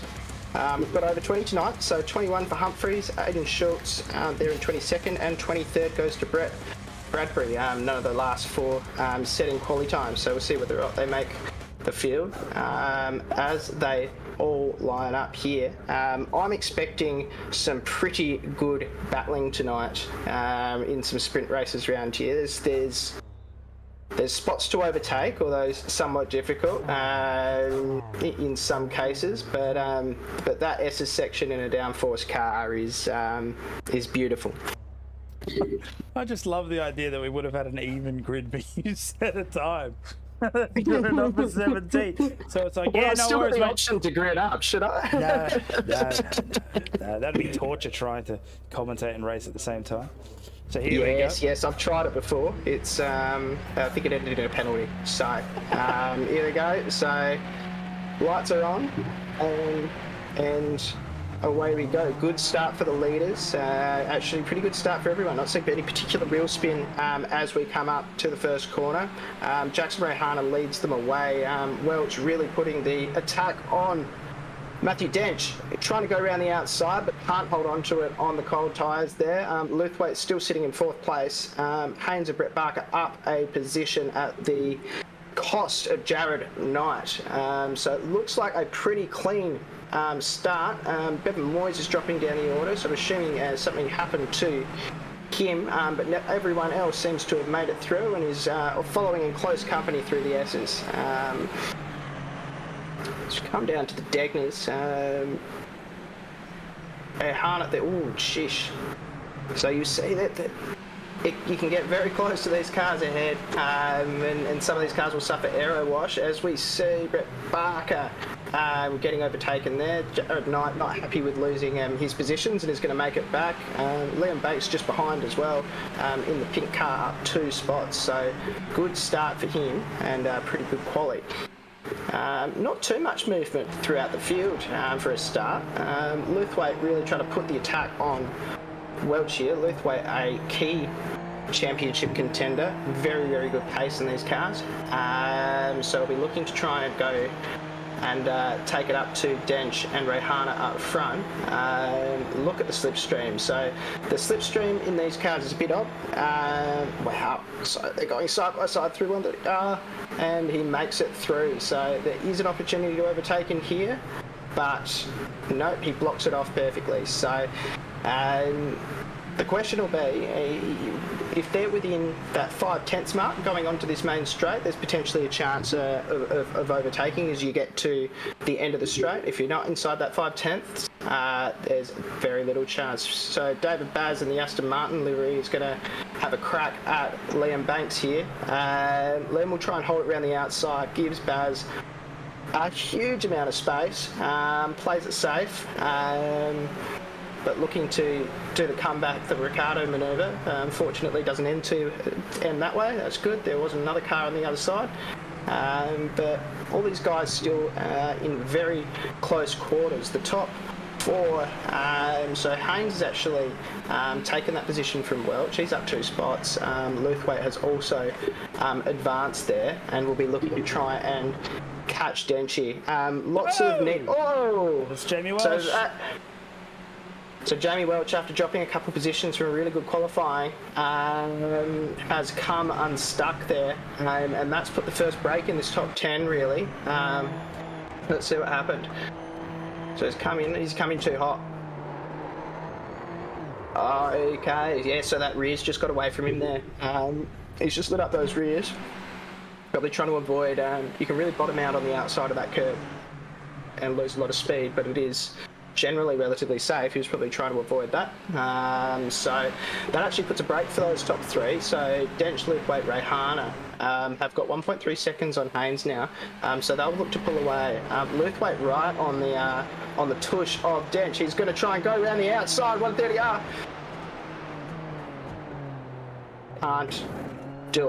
Can't do it. But he certainly is attacking, and Rehana will be looking in his rearview mirror going, "You beauty guys, keep it up. I'm building a gap here," and he is in these cars outside of useful slipstream range at this point, but whether or not there is still a bit of aero wash, I'm not sure. But he'll look to expand that. Hopefully no mistakes. That was for last week, because he has the pace and he has the ability to do so. Baz as well, he's making his way up through the field. This second pack is unbelievable.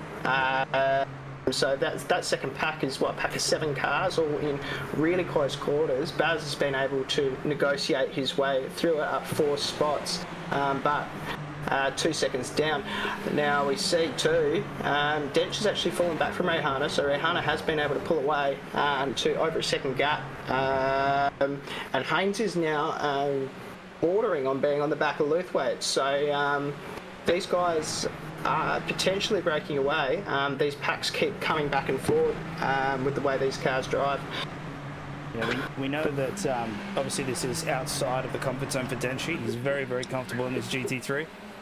And the Porsche, of course. So the GT3 and the Porsche cars, and so obviously with an open wheel, they're having to contend with much more downforce, which Suzuka is, of course, a track that it is developed for. We see very, very good high downforce racing here, which is why you can see some of the moves like Aiden Luthwaite going around the outside of 130R and making the car stick. That's something you obviously can't do with touring cars, GT3 cars, and most tin tops. So Aiden Luthwaite going to do almost the same thing again. He shoots down to the right side of 130R, going towards the Casio triangle, but knows the limits of his car. Doesn't dive to the inside like some people. And therefore keeps it nice and safe, and knows that he's still got 10 minutes left in this race, so he will just fall behind. And as you said before, Sam, he'll just use that draft because it's super powerful here. And that 1 second gap that Rehana had at the front has now condensed. Matthew Dench is in that yellow zone. They're at about 8/10 now. well. Luke Wade just setting the fastest lap of the race there, despite having to back out of that final attack. I think Jamie going just a little took wide it. There. Did he not? No, sorry, no. It's the timing tower isn't updated. But you're right. So, do I read that right? Ray Harner did a 151.3, but I think he might have had an off track. Potentially. Yeah. There are spots where you can actually gain a little bit of time and get an off-track round here. So there is a potential that he did get an off-track. It would be interesting. Is there anyone who hasn't got one, Daniel, that you can see? If this is correct, because SDK does funny things, but if it's correct, Adam Lavis, Matt Schmidtke, nope, never mind, Trent Allen just got one, so Adam Lavis, Matt Schmidtke, Jack Humphreys, and Greg Heaney all are marked as 0. Brett Bradbury and Tristan Koch also showing as 0. Yeah, because it's worth remembering, it's worth extra points if you get a 0x throughout the race too. And those points can come in very valuable. Look at this. So Brett Barker right on the back of David Baz. David Baz has made his way through the field, but he goes wide to hold that position and gets a pretty good exit through this corner. But given he's only 3/10 behind Barker here, I wouldn't be surprised if he tries to make a move around 130R and try to be ahead by this next. Nope, he sits behind. He's going to be patient. So will his patience be rewarded? I mean, they've got 1.3 seconds on Knight behind. So whether or not it's worth them fighting or letting that go, as Knight and Robertson are having an absolute scrap here. Banks, they're ready to pick up the pieces, but 51.2 from bench. Yeah, we can't doubt the master. Maybe outside of his comfort zone, but I'm not convinced anything's particularly outside of his comfort zone, Daniel. He still seems to be doing pretty well with the best that we have in this thing. So let's have a look at some of these penalties too. So amendment 5-second penalty, car 135 John Baldwin for racing room with Mark Gomes on lap 1. So a sort of lower level penalty for racing room there on lap 1. That seems to be the major penalty of the race, because I'm assuming that was the that was just an amendment, the other one that was sent through. But we've just passed through halfway. We're 8.5 minutes into 15 minutes. Mickey down the inside. I'll give him the... Liam's going to hold on to this. Schmicky, not giving much room, but giving just enough, and able to hold on to that position. So tough racing, but well done there to hold on to it. Barker still right on the back of Baz, and this battle between Knight and Robertson and Adam Lavis ready lurking in the back is ready to explode. Jared Knight pretty quick in most things. That's Brett! And he's going to go around the outside. I thought he was in the grass. I think he was briefly, but Robertson gave him, I think, a little bit of extra room to make sure that they both came out alive, and he's able to get past going into the final chicane, but not that much of a lead on the car behind. So, you know, whether or not he can just slipstream back to it is another question. Yeah, Chris Stark, so lead is close, but actually not as close as some of these other battles. We're seeing a lot of side-by-side action. Liam seems to be side-by-side most of the race, along with Schmidtke here, in for that 11th, 12th place. And it looks like there's been a bit of garbage, because that pack's been split up. Yeah. That pack has been split up. So here we go. Liam on the outside here, Schmidtke on the inside. And A little too fast. Yeah, okay, so he hits Schmidtke there. Yeah. So I think so. Schmidtke's obviously just been a little bit slower coming out of that than Liam expected, but I think unfortunately for him, Liam can also expect a penalty there, because it's his role to be safe as the passing car. So Jared Knight dropping down the order now too after all that. So something's happened to him. I think all of a sudden the issues have come out, and a lot of these packs are starting to break away here in the race. Although there is an enormous, massive pack in the fight for 12th that goes down to about 19th. A whole bunch of cars within attack zone there, but we're looking at Brett Barker being followed closely by David Baz. David Baz just sitting back, happy to look after it for now, and we'll probably attack towards the end of the race here. Quick shout out to Jack Humphreys. It's the largest move of the race, up 12 spots into 9th place. So massive moves from him there. And the big losers of the race. So Jamie Welch, we saw get a great start. I'm sitting there in 3rd place. He's down to 10th after his mishaps. And Jared Knight, who not quite sure what happened to him, but down 9 spots, and poor old Banksy lands down to 21st spot.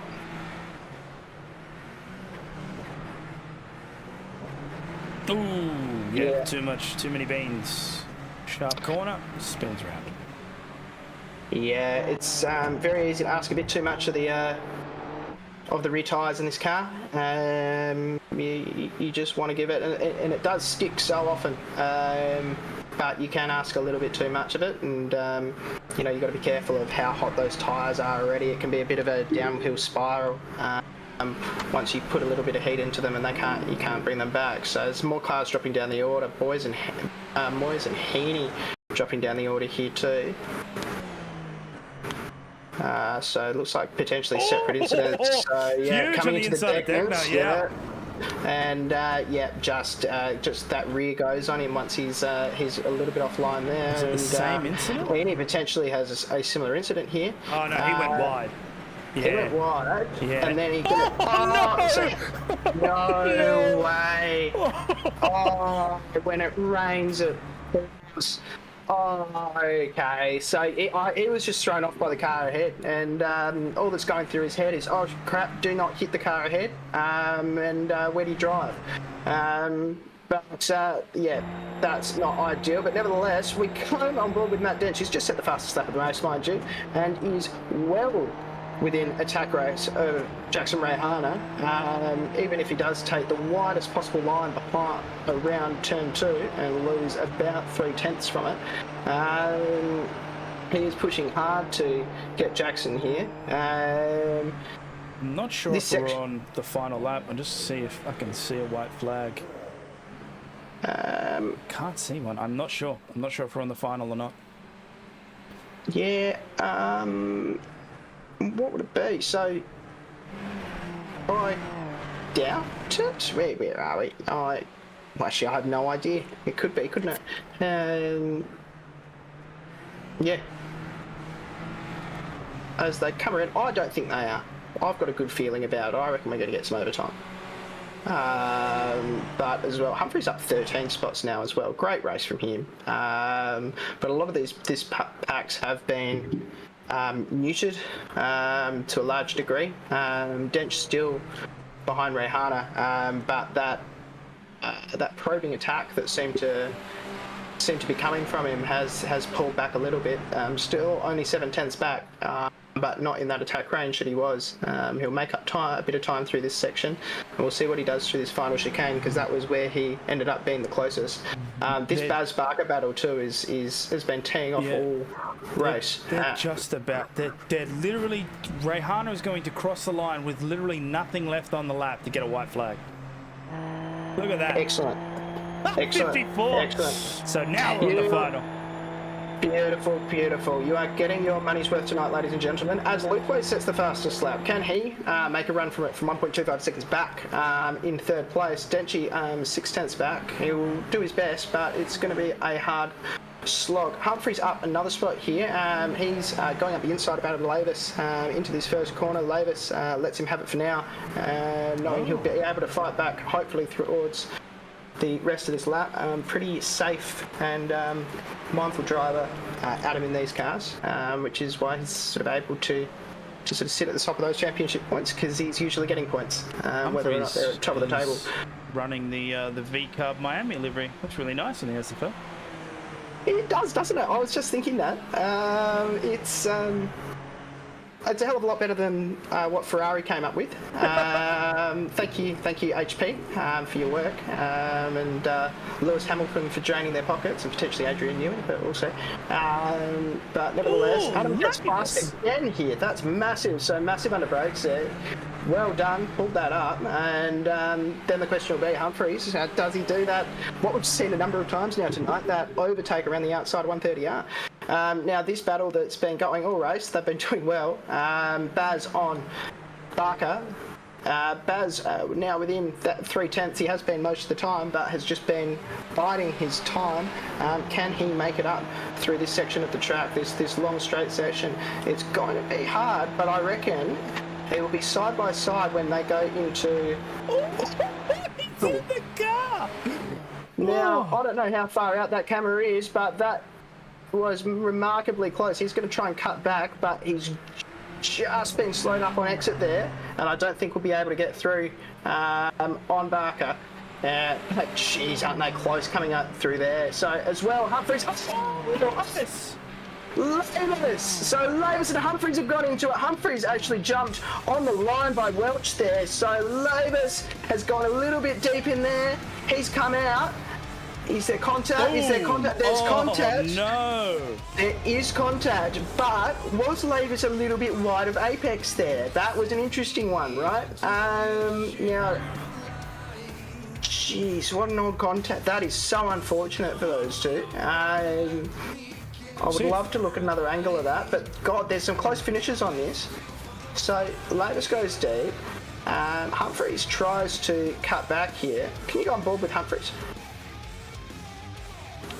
So he's coming around. He's going to try and take the tightest possible line he can. Oh, no.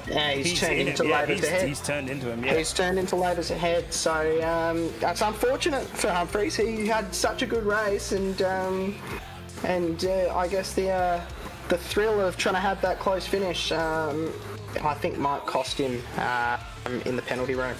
So as we look at the results, so Justin Rayhana able to hold on to that pole position, doing a good job out front. Matthew Dench did try and launch a bit of an attack, but ended up being unable to pull it off and hold on to it after going wide on turn one. Luthwaite ends up in third place, good points. Didn't end up troubling the first two too much in the end, although sitting pretty close to them most of the race. Then you've got that the start of that big battle pass. So Barker and Baz, which were right together for most of the race there. Then you've got Josh Robertson, Jamie Welch, Jack Humphries with an asterisk there. Adam Lavis, who was still able to get across in ninth. So that's very fortunate for him that he was still able to do that, because there is still another 4 seconds to Trent Allen in that 10th place. Which will be pole coming up, because it is an invert 10, this final feature, 25 minutes. So he will be starting on pole, and Adam in that second place. So it's ended up not being as bad for Mav there. Ooh, all right, well, that did not disappoint at that front. Now, I thought that the front three might be a little bit closer towards the end, but man, Rayhana didn't put a foot wrong and just managed to absolutely walk away with that. However, this does inspire the flames of hope, as it were, because we're going into a 25-minute race where pit strategy comes into effect, and we know how Matthew Dench is. So we'll see if he can keep up that pace and then maybe work some of his fuel-saving magic. I don't actually know how much fuel you can save in the SFLs, but if there is fuel to be saved, you can count on Dench being the one to figure out how to do it. So, yeah, you can save fuel, but it's not that valuable, because the pit stops are so fast. So, you know, maybe you might save like a couple of tenths or something like that. It's not like these GT cars where you might be able to save a second, 2 seconds or something in the pit lane with that. Now, of course, there's other aspects to getting it right in the pit lane. So you've got to get your entry correct, which he always does. You've got to, you know, he plays those games where he actually probably goes slightly faster than he doesn't use the pit speed limiter. He actually goes slightly faster through pit lane, not using the pit speed limiter, because that limits you to at the speed limit or just under it, whereas there actually is a little bit of a buffer. So he does that. So there are other ways to make up time in pit lane. whether or not he can gain enough time to stay ahead, with these cars being in general a bit easier to overtake than some of the other cars, just the way that they race. But Suzuka as well, not the easiest place to overtake, but also not the hardest. Okay, so as we said, Trent Allen, Revolutionary Racing, is going to be on our reverse pole along with Adam Lavis. Jack Humphries and Jamie Welch take out the second row. Josh Robertson, David Baz the third row. Brett Barker, Aidan Luthwaite the fourth row. Matt Dench and Jackson Rayhana take out row 5. Oscar Haynes just missing out on the reverse pole alongside Jared Knight, who had mishaps earlier on in that race. Mark Gomes, Matt Schmidtke, Brett Bradbury, Liam Banks, who unfortunately ran up the rear of Schmidtke towards the end there. John Baldwin, Paul Wilson, Aidan Schultz and Greg Heaney make up the top 20. Tristan Koch, Ben Moyes, and I'll probably stay off the grid. There's probably I probably can't multitask that well, but there's 4 seconds until the lights go. Chris Stark cheering on Trent here, but that's a bit of a rough one to cheer on. I don't think he needs any cheering on tonight. But lights are on and they're away. Adam looks like he gets a good start. Humphries there pulling to the right to try and make that up and defend that inside. But it looks like Welch is on that inside now and we'll probably get it done. Jeez, very close here. Jeez, Welch just really cutting off that exit there, and Humphries just being able to pull out of it. Baz up in 4th spot there, up 2 spots already from the start, so really promising stuff from Baz tonight here as well. Robertson there in 5th. They look like they've got through relatively cleanly. Only 19 cars to take the start in the end here, but that's still a pretty good field with the way these things race. It sure is. It's shaking as they all go past. The raw power of the Super Formula 1. But Adam Laver's off to a good start. But Welch up 2 spots. Around the outside. Wow. Oh, Banks and Jared Knight have come into each other there. That's a hairpin. Oh no. So that's unfortunate for those two. Whether or not they will be able to ride it out, or they've got too much damage. Usually you'd want to be able to try and ride it out, so at least you have to pit, which I'd imagine will be sort of maybe about 7 minutes into this race. But Lavis right on the back of Welch, after Welch has actually taken the lead here, up 3 spots. So it's all on for young and old up the top here. They're all within a 10th. There's top 4. This is unbelievable. Baz up 2 spots. Can he hold on to it going into the final chicane? They all get through despite taking completely different lines through there. That's out of control. That is insane through there. And these cars are tussling. They are absolutely tussling. But the big winners here, Baz up 4 spots and Welch up 3 in 1st and 2nd place. And our biggest mover from race 1. No! So Adam Davis has been tagged there by Robertson from behind. So that's taken him out of the equation. Very unfortunate having started on that reverse grid pole. But we still have a 7-car fight for the lead of the race here. So what's happened? So he would have, he's come in there, he's been checked up by the car ahead, and yeah, so he's been tagged on that inside right rear tyre on the exit of the corner. Just a misjudgment of speed, and oh no, it's just Messi trying to get out of it, not knowing where those other cars are. So let's see how Baz did this, because this is ridiculous. No way he made it 3 wide going in here. No way. So now we're going to call that brilliant. Now 9 out of 10 times we'd have to call it stupid because it would go wrong. But in that position, it was brilliant. They made it fair. through. That was fair. It was absolutely fair. It was absolutely fair. He pulled it up. It was brave, is what it was. It was brave. But he pulled it up. He had the right to be there. He had the right to make it 3 wide. But obviously it was a high-risk move, but it paid off. So Dench as well, he is not mucking around. He is up to 3rd position, up 6 spots, and right on the back of these front 2 that are bickering. So Humphreys and Baz still bickering up front. 2 F1 liveries sitting up front, our Aston Martin livery, and the VCARB, Visa, Cash App, MasterCard, PayPal, whatever it is, livery. But Denchi with the fastest lap of the race here, and he's right on the tush of Baz and Humphreys. Will he hold back, or will he just sit here for a tick? The thing is, if you sit here for a tick, you might find yourself under fire from the car behind. And the car behind is Aiden Luthwaite, who is a very quick competitor in these cars and will not be wanting to muck around either. So, given how close these guys are up front, unless there are mishaps, I can see the pit lane situation being quite interesting. You won't want to muck that up. You won't want to lose any time throughout that pit lane sequence. And I would not be surprised to see someone like a Dench pull, that half a second or second that makes a difference. Just going just a little bit wide there, and he'll lose a bit of time. Dench is going to try and go around the outside here into the hairpin on Baz. There's contact. There's contact. It looks like Baz got a bit of rear into it, but Dench is going to happen to. He's going to drop down. He's going to drop down to 5th place. Yeah, what happened to Welch? We'll have to have a look at what happened to Welch. I'm not sure. So, Baz here, in a room. Yeah. Jeez, that's a tight one. And so, at the end of the day with that one, Denchi did have right to room. So the question is, did Baz track out unnecessarily, or was that fair? We'll leave that up to race control to decide.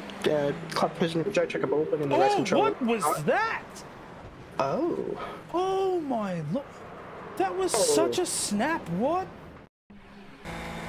Oh, and then you've got sympathy spinners going on as well. So take a look at the steering wheel here. So let's have a look. So it's come in here. Yeah, it's just snapped on him. Wow. So, I mean, that could be. I don't know. Do you, by any chance, have an SDK weather thing that has the wind direction? Because I wouldn't wind direction? I don't think so. I don't think it tells us the wind direction. Doesn't tell you the direction? No, okay. It just tells us the strength.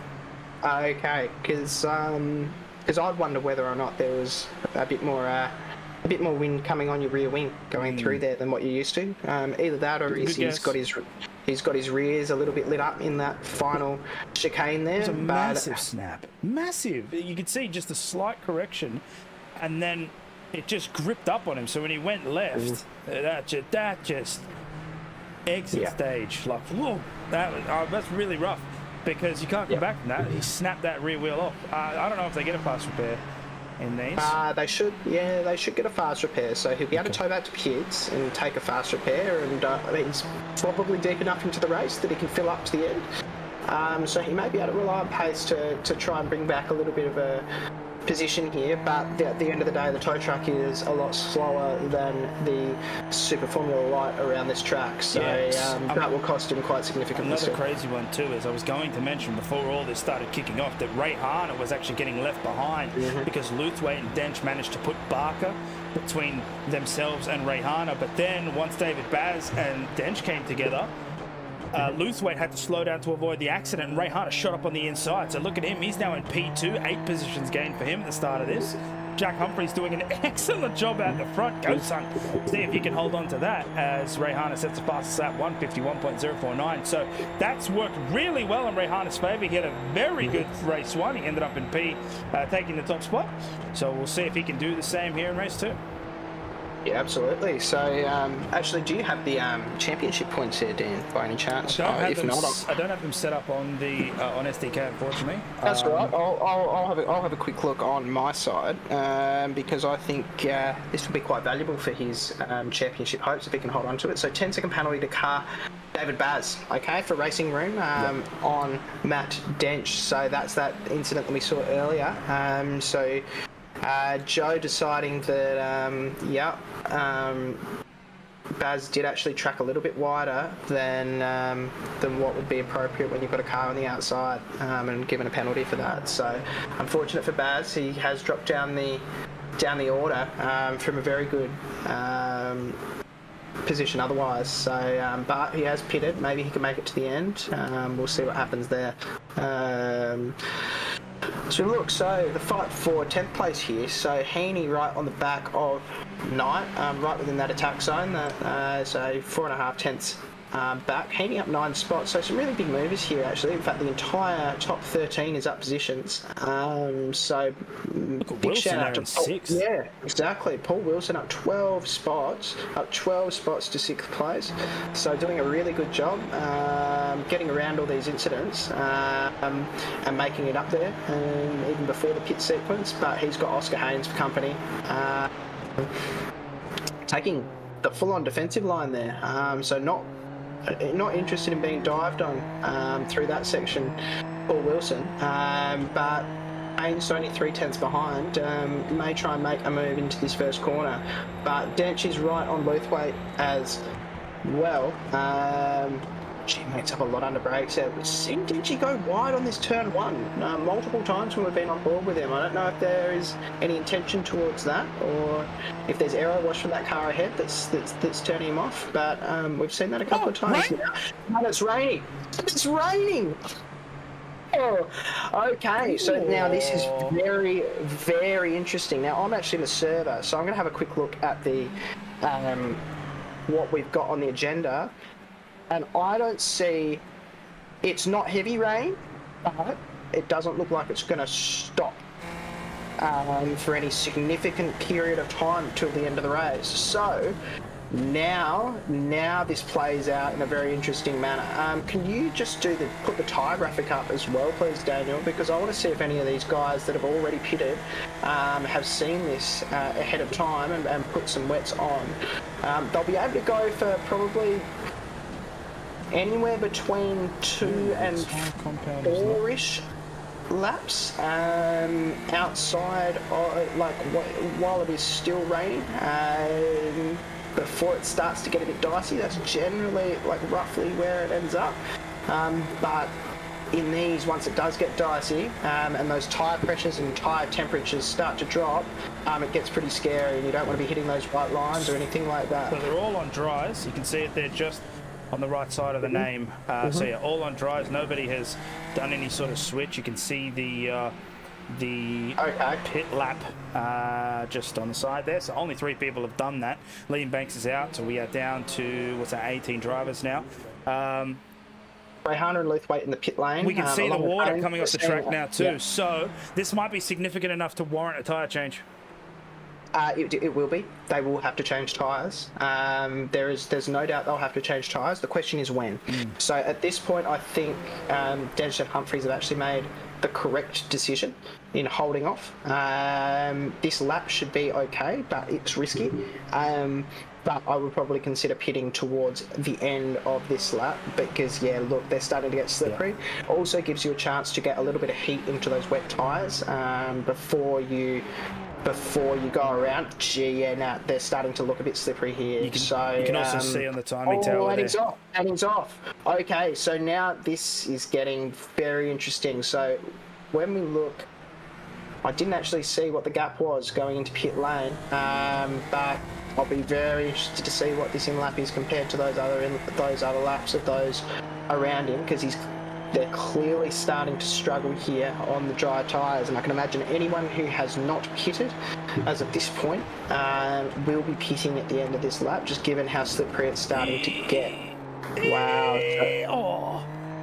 You can see it. You can see it starting to wiggle hard, so Dench will definitely come in. You can see on the timing tower there, a bunch of people have come in and got that wet. So obviously blue tyre there being the wets, the black tyre there being the dries. And so the highest of those is Rayhana, their P7, and Luthwaite also came in. But it's saying that he's still in the pit. So is he fixing damage? What's the deal there? Or he's got a speeding in Oh, yeah, maybe. lane, potentially. For a minute, I thought Dench was going to keep going. I was like, what are you doing? But no. That would be optimistic. Yeah. But I wouldn't put it past him, quite frankly. We'll see where he comes out here and what the pace looks like with just an extra little lap of heat in the tyres for Rayhana. Also, where he comes out compared to Humphries, does he make up time? I think he was about 3.5 seconds back on Humphries coming in. Look how slippery that car is. So Yeah, and that's on wets too. Yeah. Yeah, and that's on wets too. So it will be slippery. We'll start to see these guys taking, going off the racing line, taking those karting lines a bit. Throughout Denchi's lap, I didn't see much of it. Jack. Humphries has gone around. Okay, wow. Brett Barker as well. Not alone there. Not alone there. Also, Matchmaking Optimistic hasn't seemed to have come in for tyres. So as we have a look, so this is Humphries, yep, just loses the rear. So those wets, they're not up to temp, and it's obviously pretty wet. Then Brett Barker spinning in sympathy, also not having the grip on the wet tyres and seeing a car ahead of him. So Humphries now under attack from Rayhana, so that's interesting. That's interesting. So Rayhana has pulled Humphries in, but Rayhana wasn't in a similar spot to him. So Dench has gone wide there, so struggling in the wet. So it's the temperature, obviously, trying to get them up. He takes the Degner and probably slips on the inside. Oh, no. Just it's gone wide. Yeah, wow. Yeah, it's gone deep. Keeps it out of the wall, though, so... Yeah, look how it's interesting. Look how uncertain the driving style was going into that, right? Like it was these like little movements. It just felt like he wasn't 100% sure of what grip he was going to have, and clearly he wasn't because he didn't end up having the grip. And look, they're fighting the car out there. We'll see them start to get tamped into their tyre probably towards the end of this lap. So then it will be a real fight. Schmicky's still out there on the dries in 4th place. Not 100% sure how he remains alive. Oh, yeah. Oh, okay. I was just about... And that's gone. And that's gone. I was just about to mention that would 130R be flat? You have to stay off that curb. And he didn't stay off that curb, and by God, did he take an adventure. Have a look at this. Check it out. It'll be on the right side of your screen. He touches the curb, and it's slippery enough. Bang! Yeah. It's funny, because I was looking at his dry tyre lap as well. I found it quite odd that Denchi was effectively taking dry lines in many cases. It was almost as though it hadn't been adjusted for that it was raining. He went trying to take those offline. So unfortunately, that's cost him massively because you can't make a mistake through that corner, one of the fastest corners in the world, and get away with it. But Rayhana now up to a 1.7 second lead. He's looking relatively confident in the wet, having a little wiggle here and there, but you have to get around. But yeah, it does look dicey though. But now pulling that time on Humphries out to 2 seconds. Huge gap to 3rd place, 16 seconds. So these guys can stop by the side of the road, get themselves a Katsuchi can carry at a bento box, and come back on and still be ahead of 3rd place, still be in those podium positions. Bevan Moyes, yep, losing the rear into turn 1, as we saw a few cars do earlier. Just looking at the rain radar as well, there may be a slight gap in the rain soon, but then it looks like it's going to get even harder towards medium rain, which will make it even more tricky. And medium rain in iRacing is actually a monsoon. It is. Oh no, who's that? No, don't read your bed. Paul Wilson. That's lucky, but unfortunately that's going to slow down Greg Heaney, so that's unfortunate for him, and that's going to allow, because he was rapidly catching Labors through that section, but then had to pull out, of course, because Paul Wilson was spun around there. And the other thing that I'll mention too is have a look at how many cars are now out of this race. Everybody down the bottom there. Jesus, Luthwaite is out, Haynes is out, Liam Banks is out, Robertson is out. And then we've got also the guys that were out at the start of that race there too. So Jamie Welsh will be able to gain those laps back, of course. And the big thing too is notice that there is a very big lack of colour there on the timing tower. Nobody is within 1 second. I take that back. Jared Knight just did, because Schmidtke, I think, had an incident, maybe. But Jackson Rayhana, boy, is he pulling it out there. 3 seconds now to Jack Humphreys. And as you said before, Sam, Brett Barker, 22 seconds back. Yeah, this is where you'll start to see a real pace differential. Some of these guys that are really good in the wet, you know, these 3 second, 7 second gaps, if you're good in the wet, you'll make that up in no time, compared to some others if you've got that confidence. As well with these cars, right? Like we saw these cars, how they snap on you in the dry. But this is on steroids now. They're always trying to snap on you. Look at that there. So he's decided. I don't know why he wanted to take that curve. Apex is weird. Why would you? Yeah, I'm with you. I've never seen a car try and take that curve. He's still taking the inside line through here. I was sort of expecting him to go a bit deep and then try and get the grip on the outside, where you don't have rubber on the track that could cause mischief. But who am I to talk, because this man's out by 3.4 seconds. So that lead just continues to grow. You can see that line too. You can see where that wet line is forming. That's the darker shade there. And the problem is, just for those who are watching that might not understand, so when you are driving on a dry track, obviously as you go around, rubber forms and creates the racing line, and it's sticky because there's rubber on the track and it's a hot day. When it rains, unfortunately, that works in reverse. The water sits on top of that, and the wet tires can't grip onto the tarmac underneath, so it becomes slipperier. And so you don't want to take the racing line necessarily when it's wet, because it's actually a slippery line. You want to go off the track. That does a couple of things. One, you actually get more of the tarmac, so your wet tires work better, and two, you can manage the temperature because you're getting more of you're getting more water in them, and it keeps them in that optimum temperature. And so yeah, it's just a little bit weird to see Jackson try and take that inside line, because one, it's slippery as hell, and two, curbs no bueno when it's wet. Yeah, absolutely. Now, there's one thing I would like to highlight, because I've just seen it come up. Ada Luthwaite has disconnected from the server. Oh my god. Oh, whoa! Okay. Oh, okay, so some acrobatics there. Pretty good landing though. It's 7.5. But Adam Labors once again in the thick of a mishap. Oh, okay, we're overtaking around 30R in the rain. Yeah, that makes sense. Curb, dead. Yeah, and nowhere to go for the car on the outside. Who? It's an adventure. It is an adventure. That is an adventure.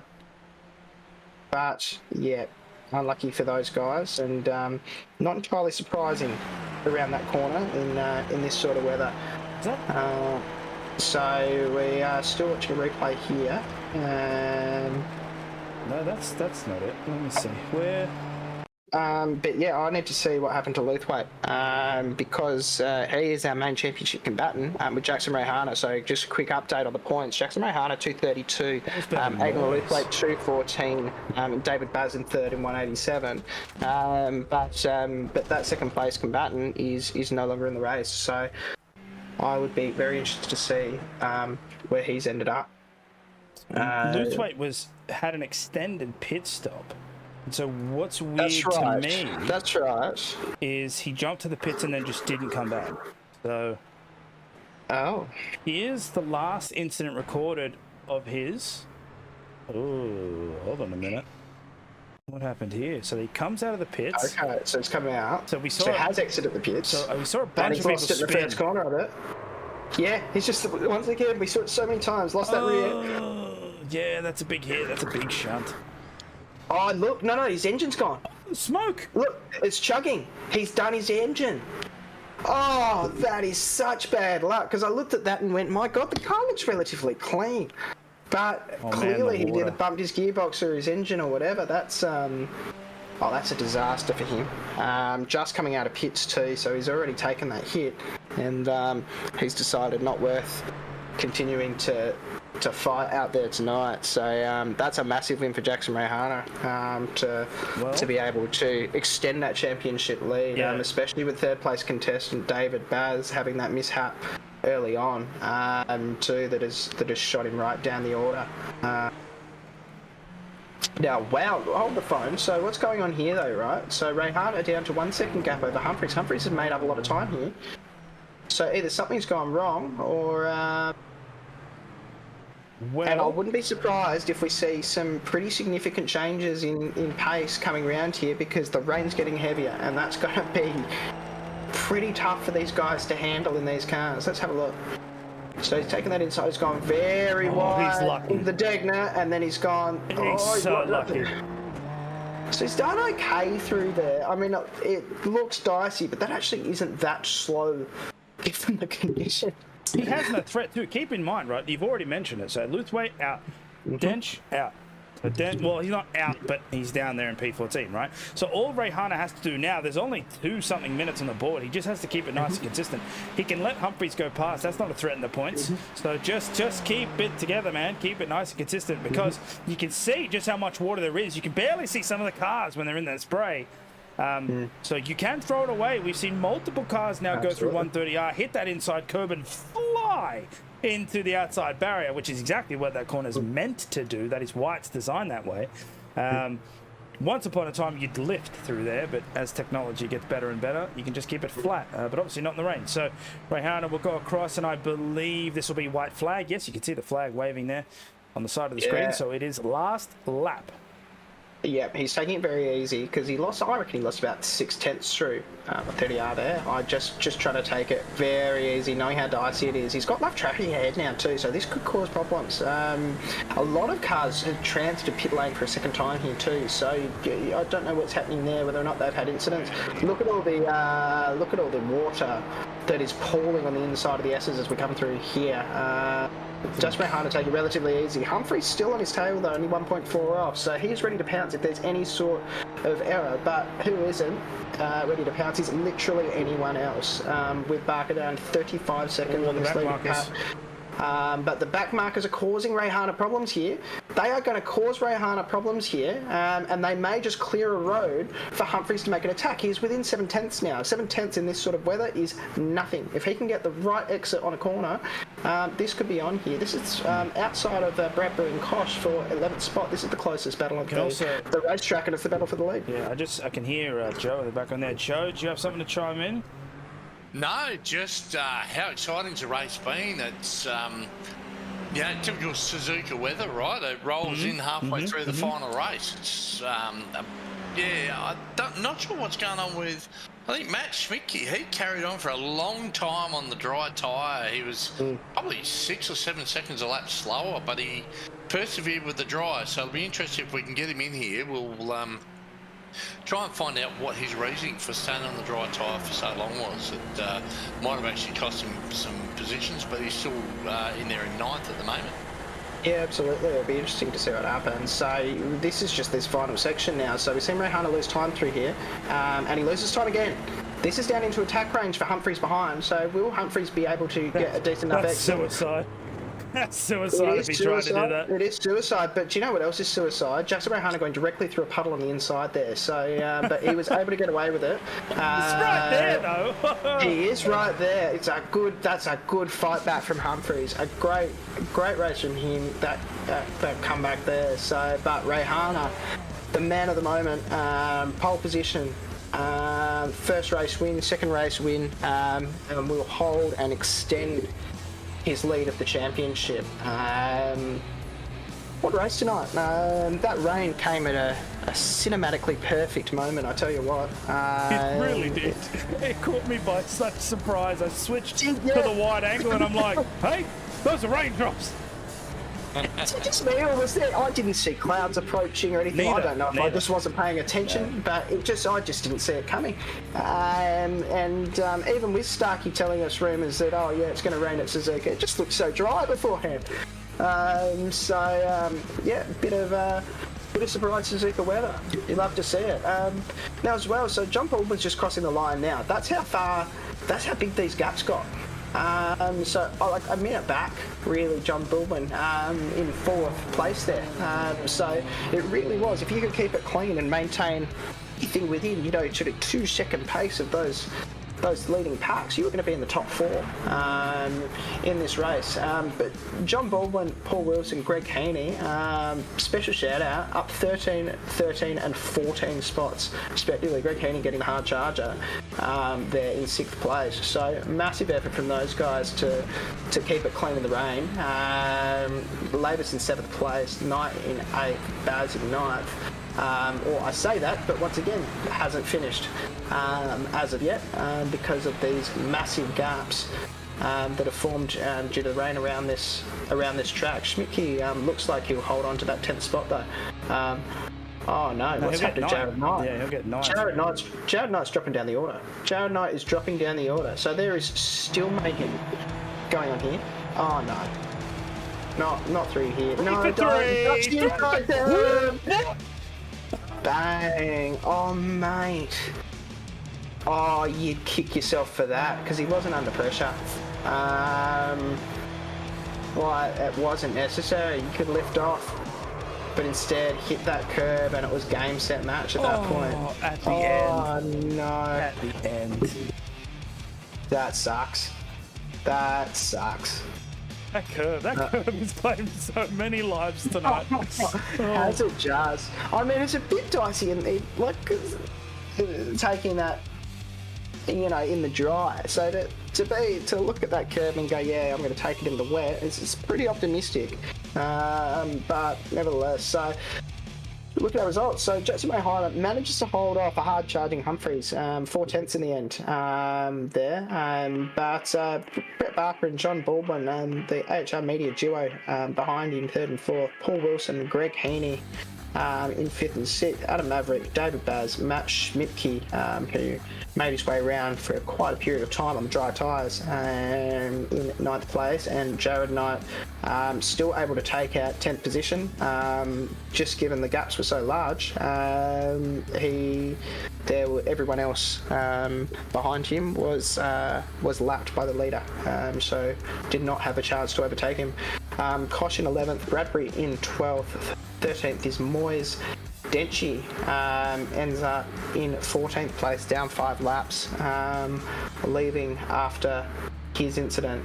Some heavy hitters down here as well. So Josh Robertson down 6 laps. Aidan Luthwaite, our main championship combatant for Rayhana, down in 16th place. Haynes in 17th. Liam Banks, who's had an unfortunate night, in 18th, down 9 laps. None of these guys receiving any points. Welch and Allen make up the top 20, down 11 and 13 laps respectively. Well, Super Formula delivers once again. I really wanted to be out there, Daniel, but given the rain, given the mischief, given the mayhem, maybe it was safer for me to be in the commentary booth. Yeah, it was definitely more exciting for us in the commentary booth, as we are joined by Jackson Rayhana, who of course is the winner of both race 1 and 2. Jackson, I am going to start this interview with a simple question. Why were you touching the apexes in the rain? Please explain. Ask next question. Good evening, Daniel. Good evening, Chapo, boys.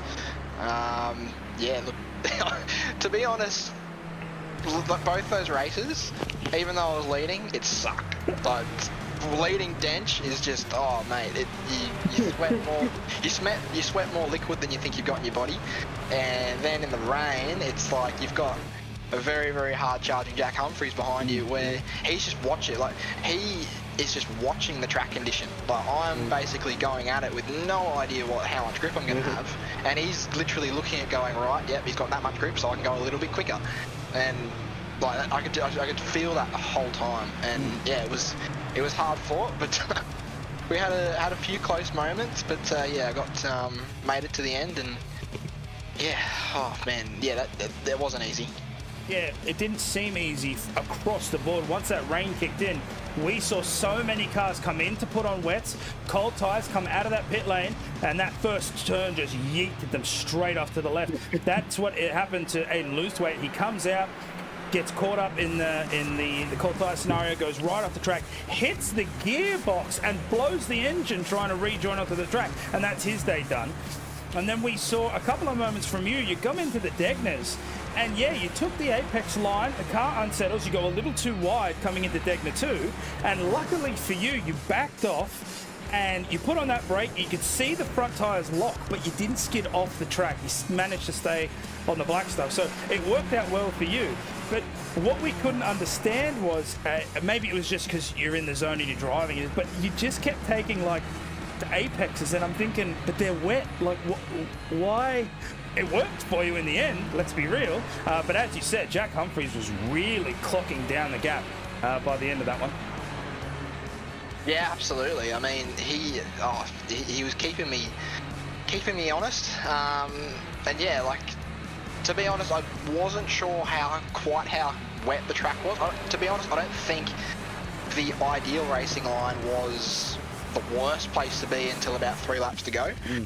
There was still plenty of grip there, and that was the difficulty of the race, was basically figuring out where the grip was, and basically just adapting. So like, as I said before, like, he was able to see very close behind what part of the track to use and what not to use, basically. But you know, all credit to him. He kept me honest, and yeah, I 2 races in a row tonight, I just had to hold off some very hard charging guys in P2.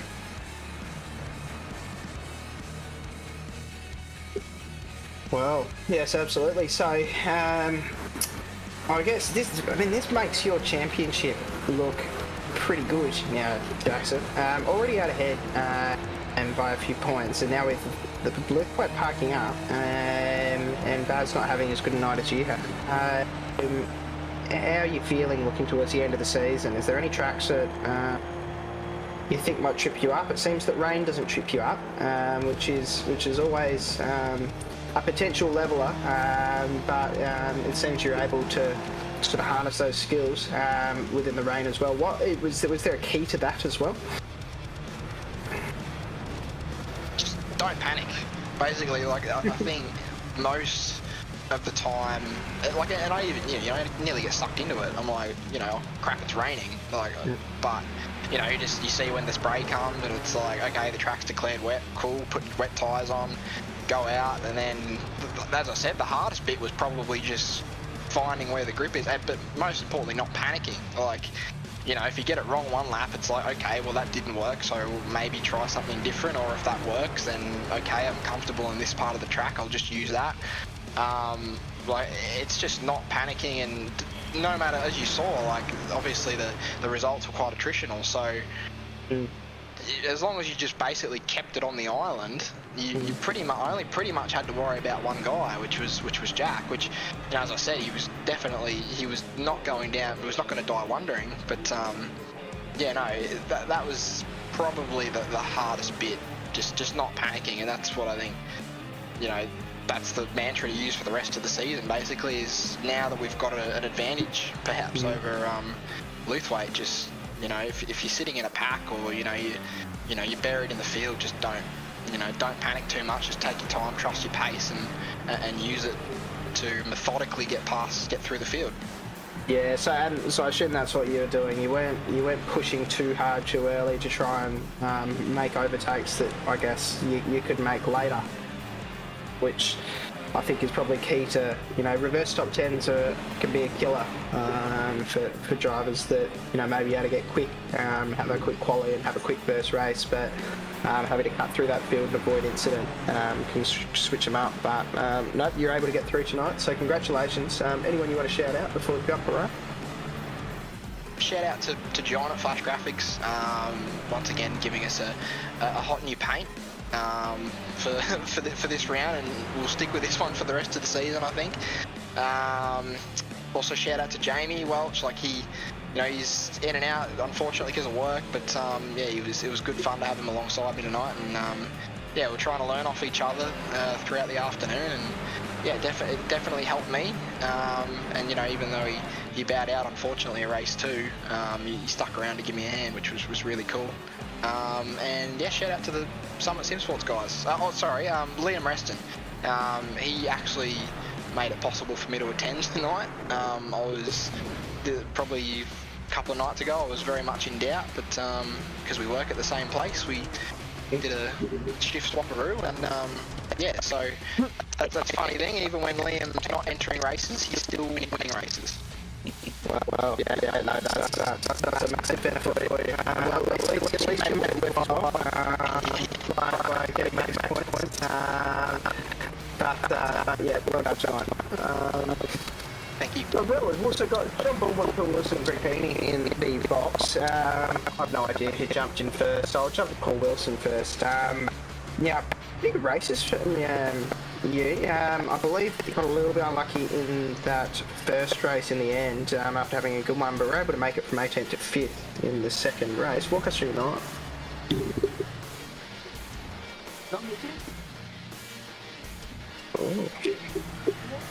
I'm getting the slightest amount of sound from you, but not very much.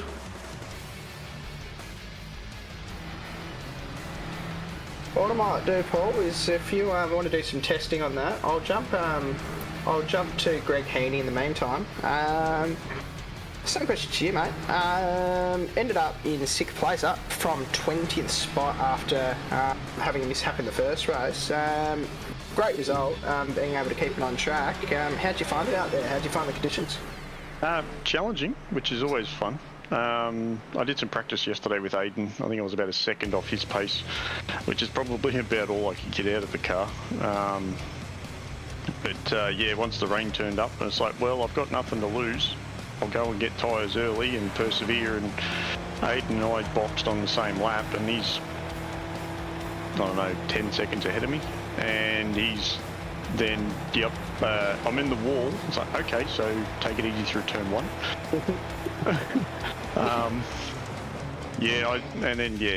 He was dirty on himself, so he parked it up and be done with it. But yeah, no, I was.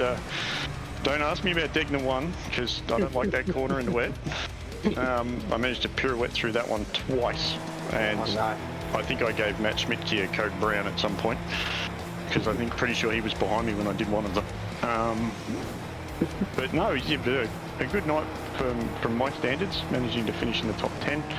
I was chasing down Paul at one point there, and then managed to put myself around at Deg 1 twice, and managed to give him a bit of breathing space so he could relax a little bit.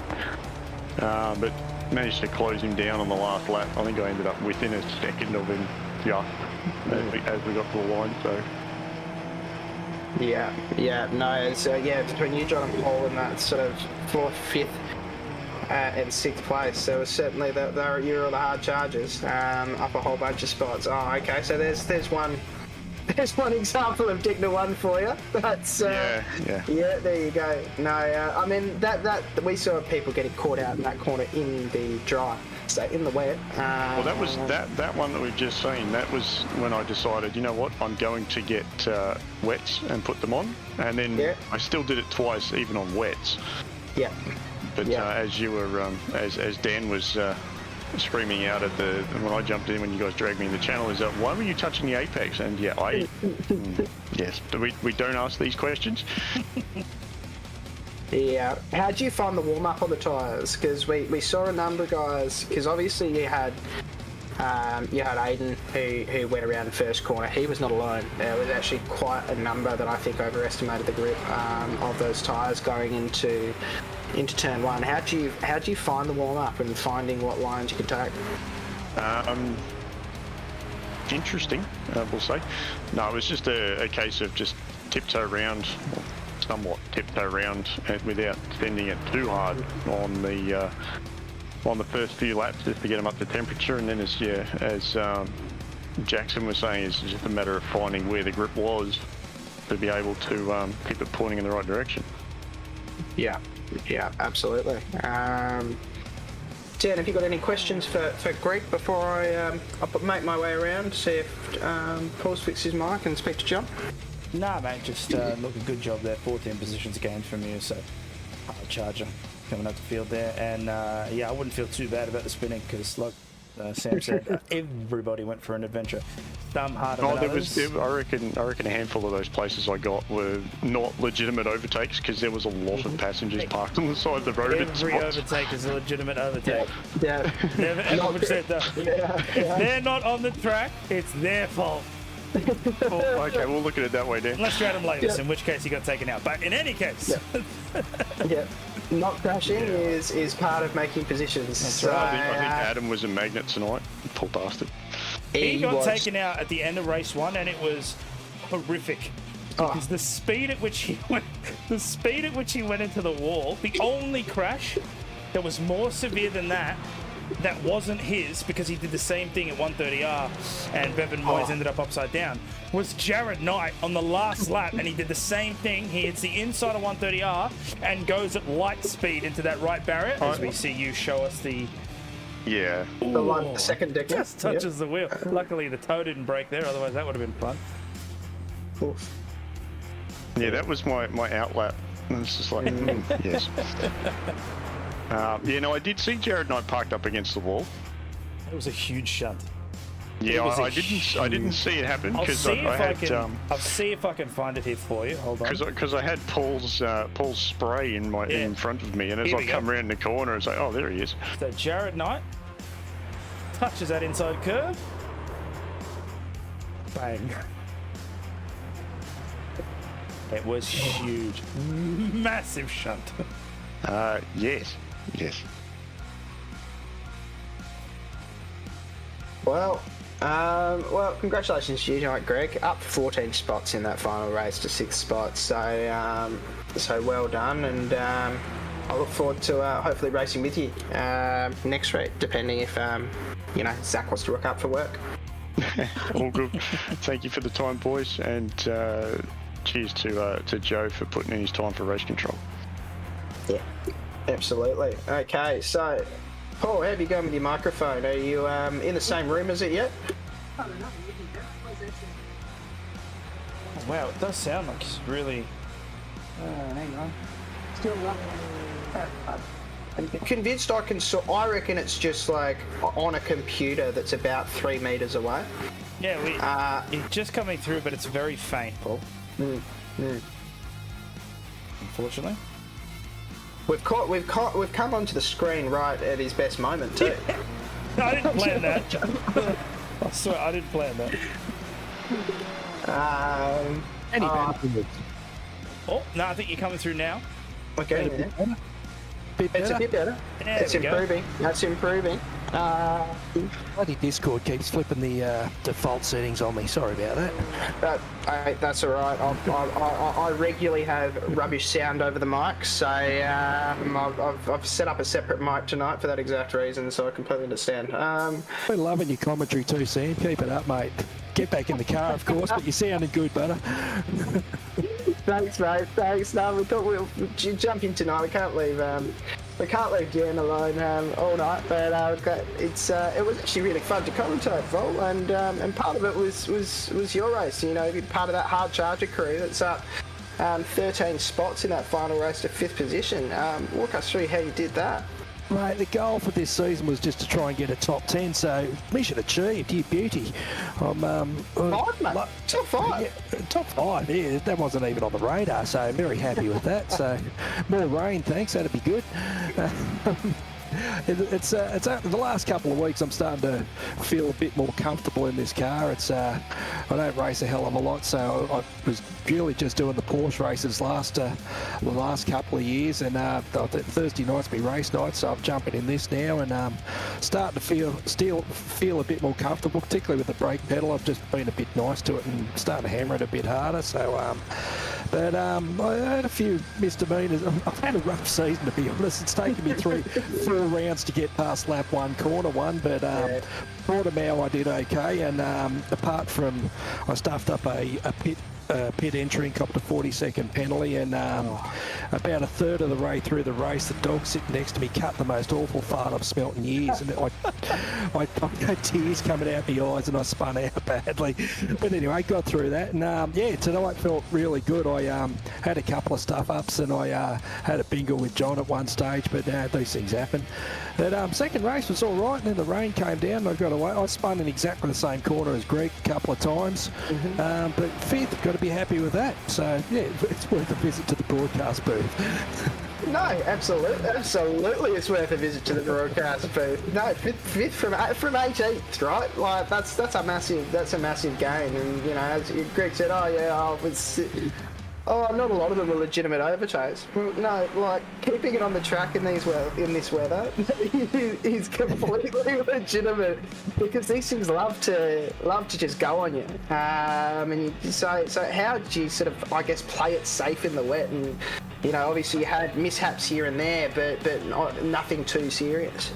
Yeah, stay off the painted lines and stay out of the apexes, stay wide on the corners, and be very patient. That was about it. I think Greg was saying earlier, patience, or was it Jackson maybe? But yeah, that's a real key at any time, but particularly in the rain for sure. So that was a very satisfying night for a change. Good to hear, good to see. Yeah, absolutely. Were you short shifting at all or anything like that? Not really. No, I was backing out of some of the corners. At that one corner that both Greg and I spun on a couple of times, I forget what it's called, but you could fly through it in fifth at the best of times, but I was crawling through it in about second, I think, by those last 5 laps. But just get through the bloody thing was the goal.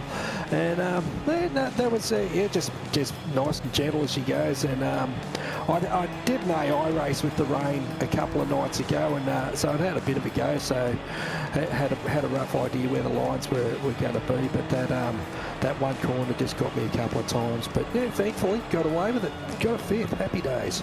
Happy days. So have you been doing a few of the officials? Because this, I guess for everyone else, the tracks for the Super Formula Light, similar to GT3 and GT4, tend to mirror the official tracks for the week. I don't think I've done an official in over a year now, to be honest. I jump in and have a little bit of a practice. There's a few things, like life gets in the road, looking after the family and whatnot, but Thursday night's race night, so Thursday night it's on, so I try and get a little bit of practice in Monday, Tuesday or Wednesday, and then jump in on Thursday. But no, the GSRC is it for me, mate. This is the place to race, so more the merrier. We had good numbers starting the season. We're starting to drop off a little bit, but once we're over 20, that's all right. It's good to see. Yeah, absolutely. Oh, well, congrats tonight. Is there anyone you thank before we move on to John? Oh, mate, yourself and Dan in the booth and running the broadcast. Thanks very much for your effort, boys. I really enjoy sitting back on a Friday night, having a non-alcoholic cider, of course, and watching the broadcast. So before the footy kicks off. So thanks to you guys. Thanks to Race Control, Trucko. Good on you, mate. Thank you very much, and for all you guys who running the GSRC, keep up your good work, boys. Good on you. Brilliant. Well, thanks for that, Paul. Congratulations. John Baldwin. So from 17th to 4th, one step further up than Paul here. Congratulations tonight. Great effort from you. Walk us through that final race, and I guess what happened to your first race. All of you sort of ended up down a couple of spots first race, but were able just to really pull it together in that second one. Yeah, I probably got a bit mauled a bit in the first race in the dry. Didn't quite have good speed. And then that last coming together with Paul was kind of my fault. I lit it up out of I think it's Spoon, the hairpin, and basically just sent it sideways into him. And unfortunately, he must have copped some damage, because I waited for him to get going again, but he didn't. So sorry about that, Paul. My bad.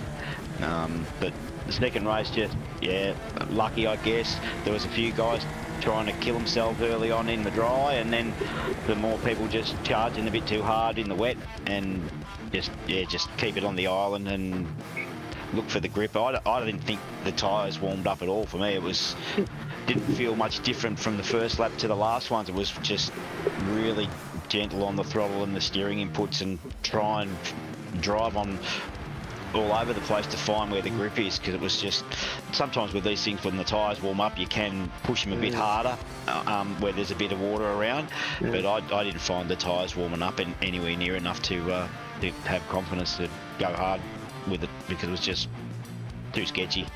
Yeah, absolutely. Actually, I didn't have a look. Were the lap times actually dropping? Because obviously it continued to rain as the race went on. Was it getting trickier and trickier, or once it started raining, was it sort of like a similar grip level from that point onwards? To me, it felt like it was getting worse. I couldn't, as I said, I couldn't find any heat in the tyres, and I reckon Suzuka's probably, because there's a lot of long straights with not a lot of with you know, some faster corners, you're probably not going to generate too much heat in the tyres. They're probably going to cool off a lot on the along straight, so it's, by the time you get to a corner there's probably not enough heat to generate some grip. Yeah, no, fair enough. Yeah, I'm just having a look because I was looking at Ray Harnett's times, so his times did slow down by a couple of seconds and then sort of leveled out in those last 3 laps. So yeah, it doesn't look like you're finding pace as it heated up. Did you end up taking, I guess, different lines as it went along? You found other things to be like other places to suddenly get more difficult, or was there a particular corner that tripped you up? It sounds like the first Degner for our last couple of drivers was a death spot. Was there anything that seemed to trip you up? Turn 1 tripped me up on the out lap on the wets, and it tripped a lot of guys up there, I think.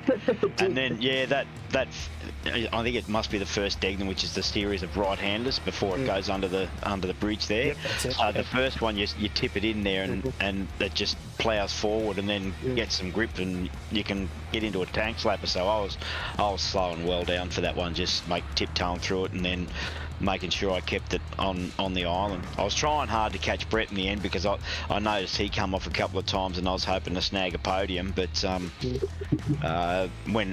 when I tripped up that last time, there was no chance.